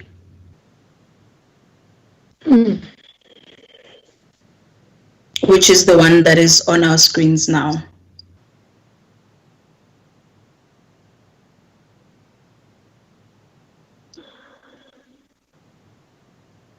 Chair, do you want me to lead the session, or will you lead on your side? Then I can just beam the documents on the screen. Talk to the documents.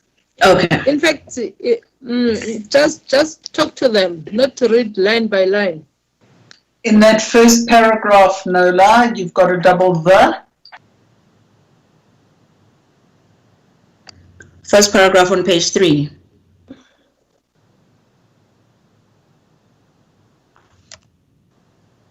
Thank you. Okay. Continue.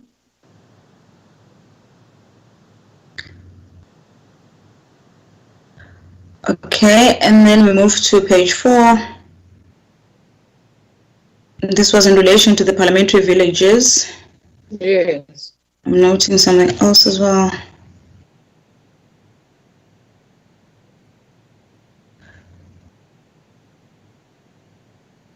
And then there's a presentation by the SAPS. Look, Chair, we're not going to go through line by line with the assumption that members have had ample time to go through the minutes. So we'd like to just check if there are any more inputs on the set minutes and if the content is a true reflection of what transpired during that meeting from the members.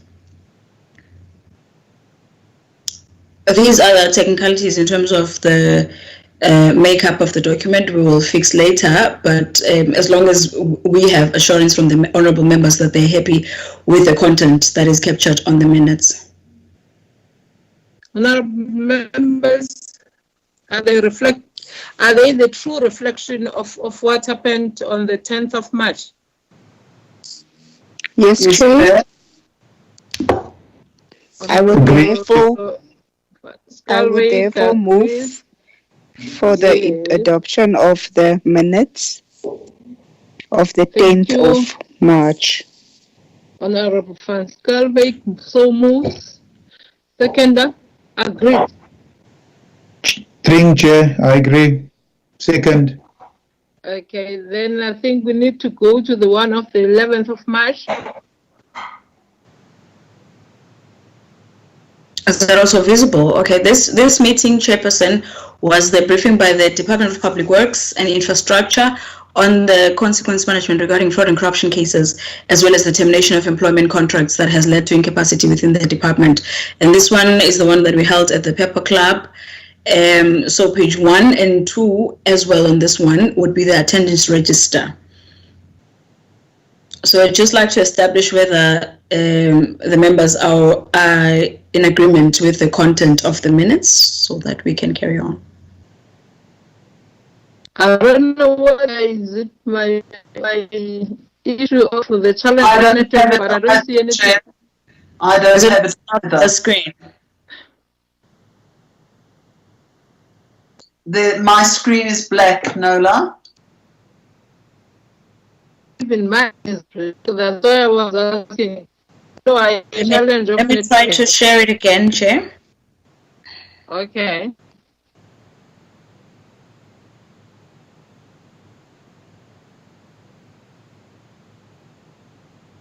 Is it visible now?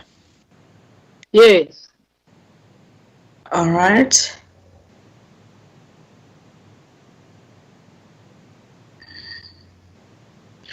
Okay, one thing to note, Chairperson, is on page, the page that has the resolutions is the last page, where the committee resolved that we need a list of all companies that have been doing maintenance in the DPWI during the period 2014 to 2019 in Tshwane and Cape Town that had to be submitted to the committee by no later than 18th of March.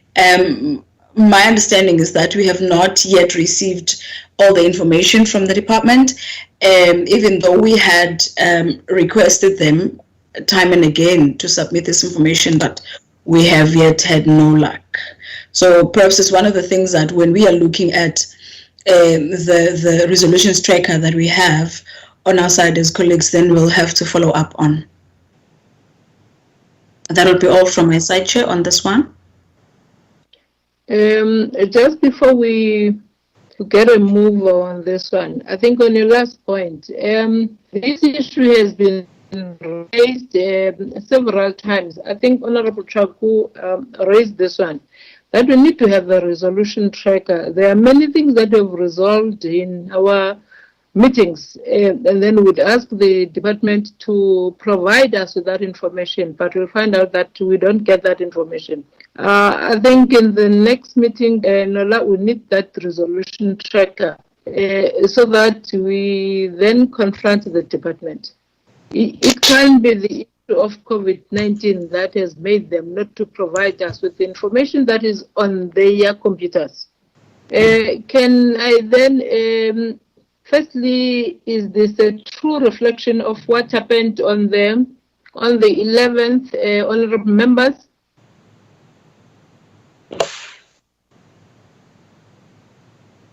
Chair, Yes, I agree to the minute, but there is this omission which I think is there. The issue of the minister. Every time when the minister is not there, we don't write it that the minister was absent or an apology. We just probably were used to the fact that she does not come to our meeting. So it must be recorded as part of the people who have attended. If the minister is absent, let it be noted there. I agree with the minutes, Chair. Honorable Mashele, if I may respond, Chair, on item number 2, apologies, which is on page 2. It's where the matter is always reflected when the minister or the DM or even the DG of the department is not able to come to our meeting. We record it on apologies. Okay. Thanks, Chair. Then Honorable Marshall has moved for the adoption of the minutes of the 11th. Can I get a mover? A second, please. I will second, Chair, Hicklin, Madeleine Hicklin. Thank you, Honorable Hicklin. The next set, Nola, is of which date? That one is the 4th of May, Chairperson. It's the 4th of May, the 13th of May, the 20th of May, and the 28th of May. Okay.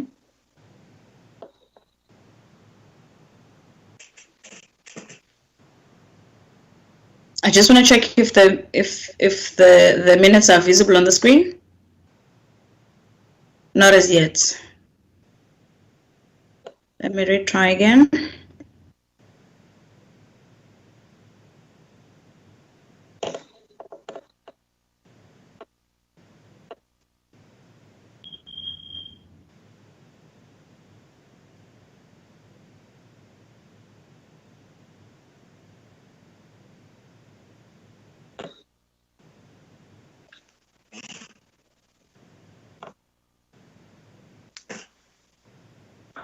I take it's now visible?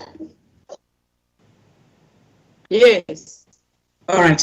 Thank you, Chairperson. And this, basically all the meetings that were held in May were the budget vote related meetings, in which we were jointly with the Select Committee on Transport, Public Service and Administration, Public Works and Infrastructure. So from the 4th of May until the 28th of May, these would be our joint minutes. So the first one, which was on the 4th of May, was the briefing by the Department of Public Works and Infrastructure regarding properties earmarked for the quarantine sites. So this one, the 4th of May, was mainly in relation with the COVID-19 issues. Then the rest, which followed after those, were then the budget vote related meetings. So you'd remember, honorable members, that we had called the department to brief us on these issues, the properties earmarked for quarantine sites, the role of the EPWP beneficiaries, as well as the Bait Bridge land port of entry fencing project.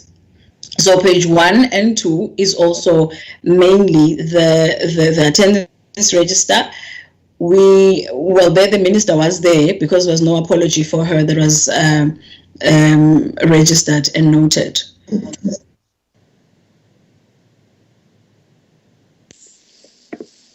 Nola, Yeah. through you, Chair, can we just get an indication? There's nothing's been mentioned about the DM, but I'm almost sure that she was part of that meeting, and I'm not sure you correct me. You mean on the attendance register? Yes, my dear, there's nothing being reflected either on the attendance or apologies. If my memory serves me right, the DM was not part of that meeting. I think it's the meeting where in which she struggled to log in because there was a meeting where in which she couldn't in, where the minister was the only one who was available.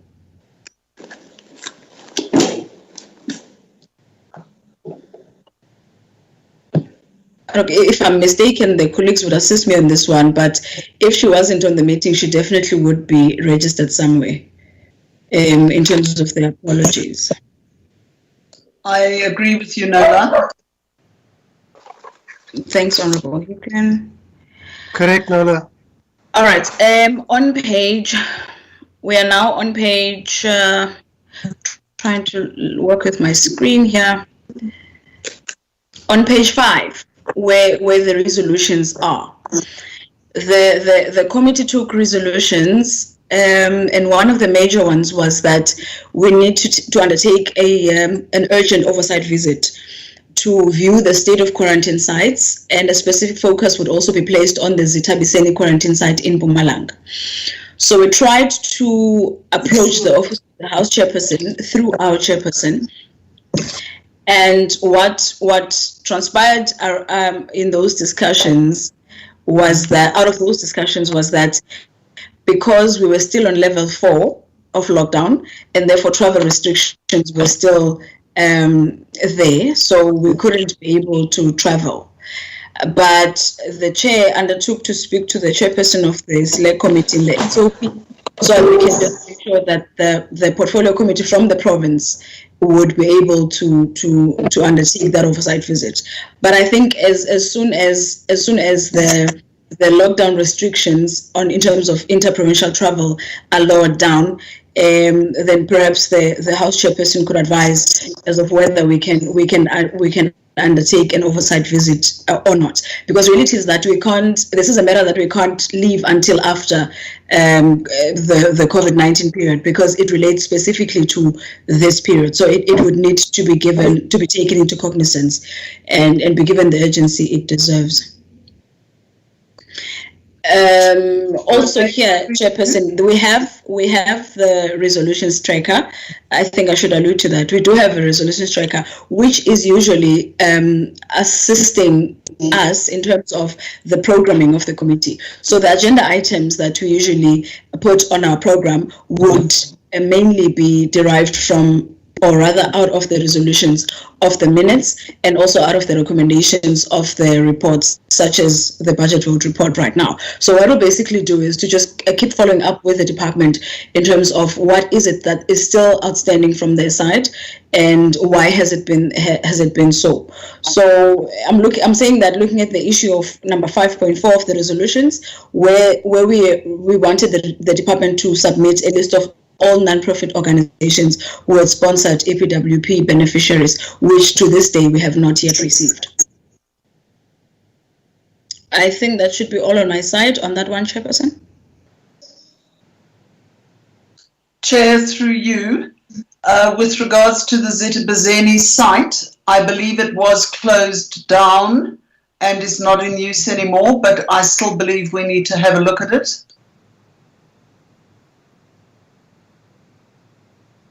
Okay, thank you. But I also want us to on the issue of the Tabisen site, is it the one in Mpumalanga? Remember, we were also informed in details by the department that it was not the national department that acquired that site; it was the provincial department. But again, there's nothing wrong in us looking at it, but we need to check. I think Nola, on this one, if there is a matter arising, as when we are in other meetings, we have matters arising. I think when we were discussing earlier, before we started the meeting, that the flights will be opened around the 15th of June. I think that request again must be written. We are no longer in level 4 now. We're in level 3, and I think some traveling is allowed. We will be doing our work so that we go to that Bait Bridge. If you would follow up on that request now, and then remember after the 15th, there will be some movement again. Can we then agree that these minutes are a true reflection of the meeting of the 4th of May? And then can I have a mover for the meeting, for the minutes, for the adoption? Honorable members. I so move, Chair. Mashele. Thank you, Honorable Mashele. A seconder. I'm seconding, Chair, Van Schalkwyk. Thank you, Honorable Van Schalkwyk. And then the meeting of the 13th.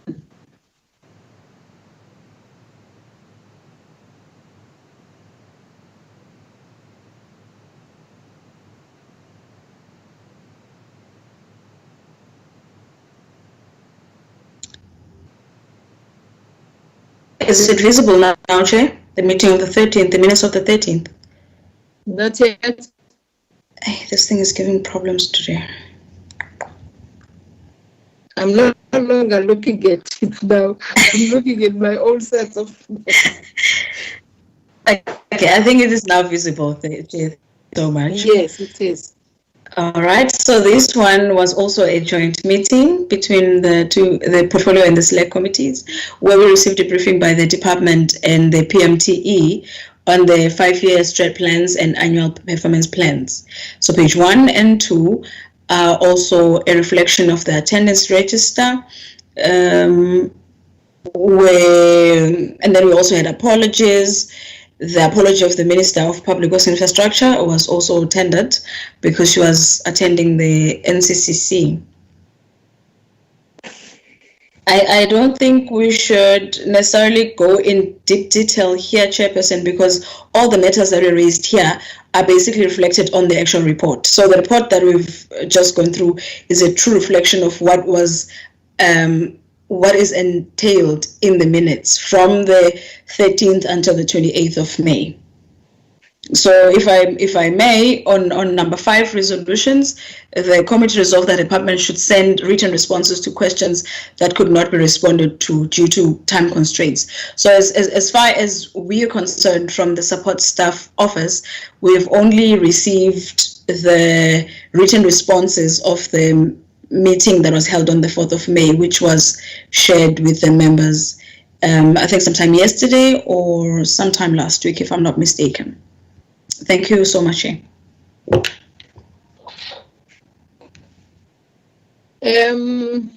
Is this a true reflection of the meeting that we held on the 13th of May, honorable members? If it is so, can we then have a mover for the adoption of the minutes?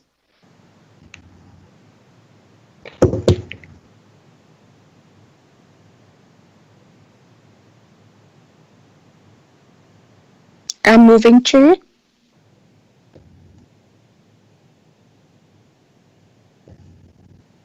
Thank you, Honorable Van Skalbeek. May I have a seconder, please? I'll second, Chair. Thank you, Honorable Van Hicklin. And can we go to the minutes of The 20th of May, Chair. yeah, or yes. All right, thank you, Chairperson. On this day, we had a briefing from the CBE and the CIDB on their 5-year strat plans and annual performance plans.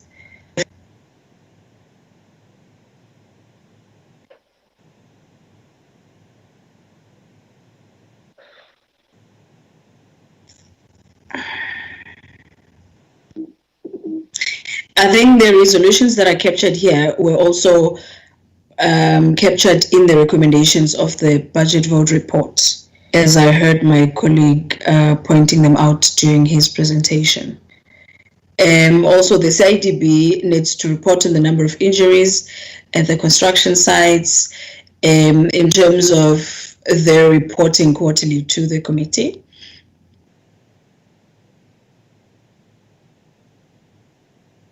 And 5.4, the minister and the DPWI were urged to regulate contractor performance to ensure that the contractor performance ratings were completed. I should pause there, Chair. Thank you, Nola. I'm moving, Chair. Thank you, Honorable Van Skalbeek. I'll second. Thank you, Honorable Van Hicklin. The minutes of the meeting of the 28th. 28th May. You just call Honorable Hickling Van Hickling. That's the official new surname, Honourable Thring. Indeed it is. I'm just trying to share the other minutes.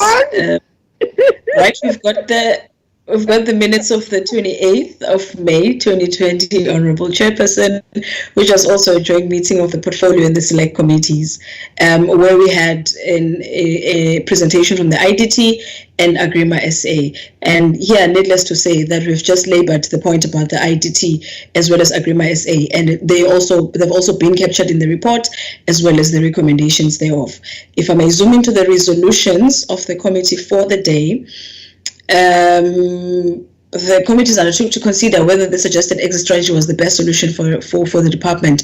So that presentation already, as I previously indicated, we've already taken that's what we were basically discussing yesterday with my colleague, which I pointed out earlier on during my input, that we are looking at scheduling that for the week of the 27th of June. That's resolution number 5.1.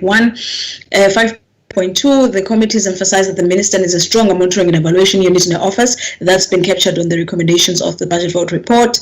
The third and last one, the committee is committed to work with the minister, DPWI, PMT, IDT, and ASA, and other entities to find solutions for the challenges of the department that must lead, coordinate, and regulate the South African public works and infrastructure sector.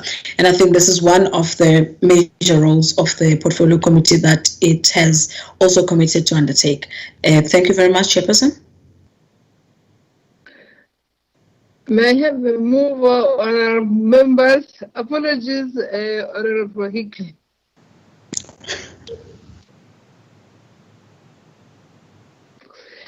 May I have a move on our members? I will move, Chair. I will second, Chair, Honourable Van Hicklin. Thank you, Honourable members. I would need to have a meeting now, not the virtual one. Thank you, Honourable members. That was the last set. No, that was the last set of minutes. Yes, Chair. Thank you very much. It was the last set. Yeah. Chairperson? Yes, Chair? Honourable Van Skalbeek. Thank you, Chair, for the opportunity. I think I'd like to echo the sentiments that were raised in terms of the tracking of all our resolutions, including the promises that were made by the department. So I would therefore propose that the staff compile a spreadsheet where they give us an outlay of the different resolutions and those that has been complied to in terms of the tracking and those that are outstanding, and they should submit it both to the members and to the department so that we are in a position to hold the department accountable and speak to the ministry to intervene where the needs arise, because it's a continuous thing, Chairperson, whereby we are raising the same issues. The department makes promises, and now it's rendering us in a way as if we are ineffective, because we keep on coming back discussing the very same things which we've already discussed. We've reached conclusions, we've reached resolutions, and it's not been adhered to by the department or the entities. So we really need to take this thing serious.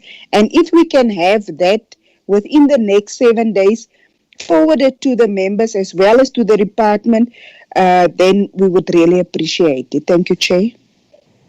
Thank you, Honorable Van Schalkwyk. I think on that one you are spot on. You are spot on. I think it has been a challenge for all of us as members, the way the department is responding in some of the issues that we are raising. Hoping that you have noted that. Any other issue, honorable members, before we adjourn the meeting? Chair, if I may, we already have a resolutions tracker. What we have not been doing is to share it with members or the department. So we've just been remotely speaking to the department in terms of what's still outstanding and not. But the document is already there. It's got dates and all of those things. So from now on, we'll keep sharing it with the members, perhaps bi-monthly or monthly, or however the committee would like us to share it with the members. Thank you, Chair. Thank you, Nala. I think we must have it monthly. When we start another month, we then raise these issues that we have requested in the previous meetings. I think, yeah, we must have that. We must have that. Thank you. Honorable members, again, we had such a robust meeting in which we engaged progressively and positively. We again asserted ourselves that we have to play the oversight role. Like the last time that we did that, it is the constitutional mandate and the legislative mandate of us that we have to play over the department. Really appreciate your inputs, even in shaping the report of our committee. Those that will be driving, because they to drive to where the network is, please drive safe. Yes. Those that will be going to their rooms, good night. It was good to be with you. See you next week. Thank you, Chair. Be safe, everyone. Good evening, everyone. Or you can walk safely. Good evening, Supervisor and Van Hicklin. Honorable Van Hicklin. Good night, Chair. You must, Adeline, please tell your wife about her new surname. Oh, well, indeed. Right now, Shane. Thank you. Bye-bye, everybody. Bye, all. Goodbye, everybody. Nola, I'm sending you now, Sending the corrected report to you now. Cool. Thank you so much. Okay. Good night. Bye, everyone. Good night. Good But I should only be saying good night to honorable members because my honorable Michelle. I'm going to another meeting. No, you can't be working. Honorable Suiza, enjoy your meeting. Which meeting is this? You didn't ask permission. I'm going to sleep at 12. Aye, aye, aye. You have a very blue Monday. It's a blue Monday. I know.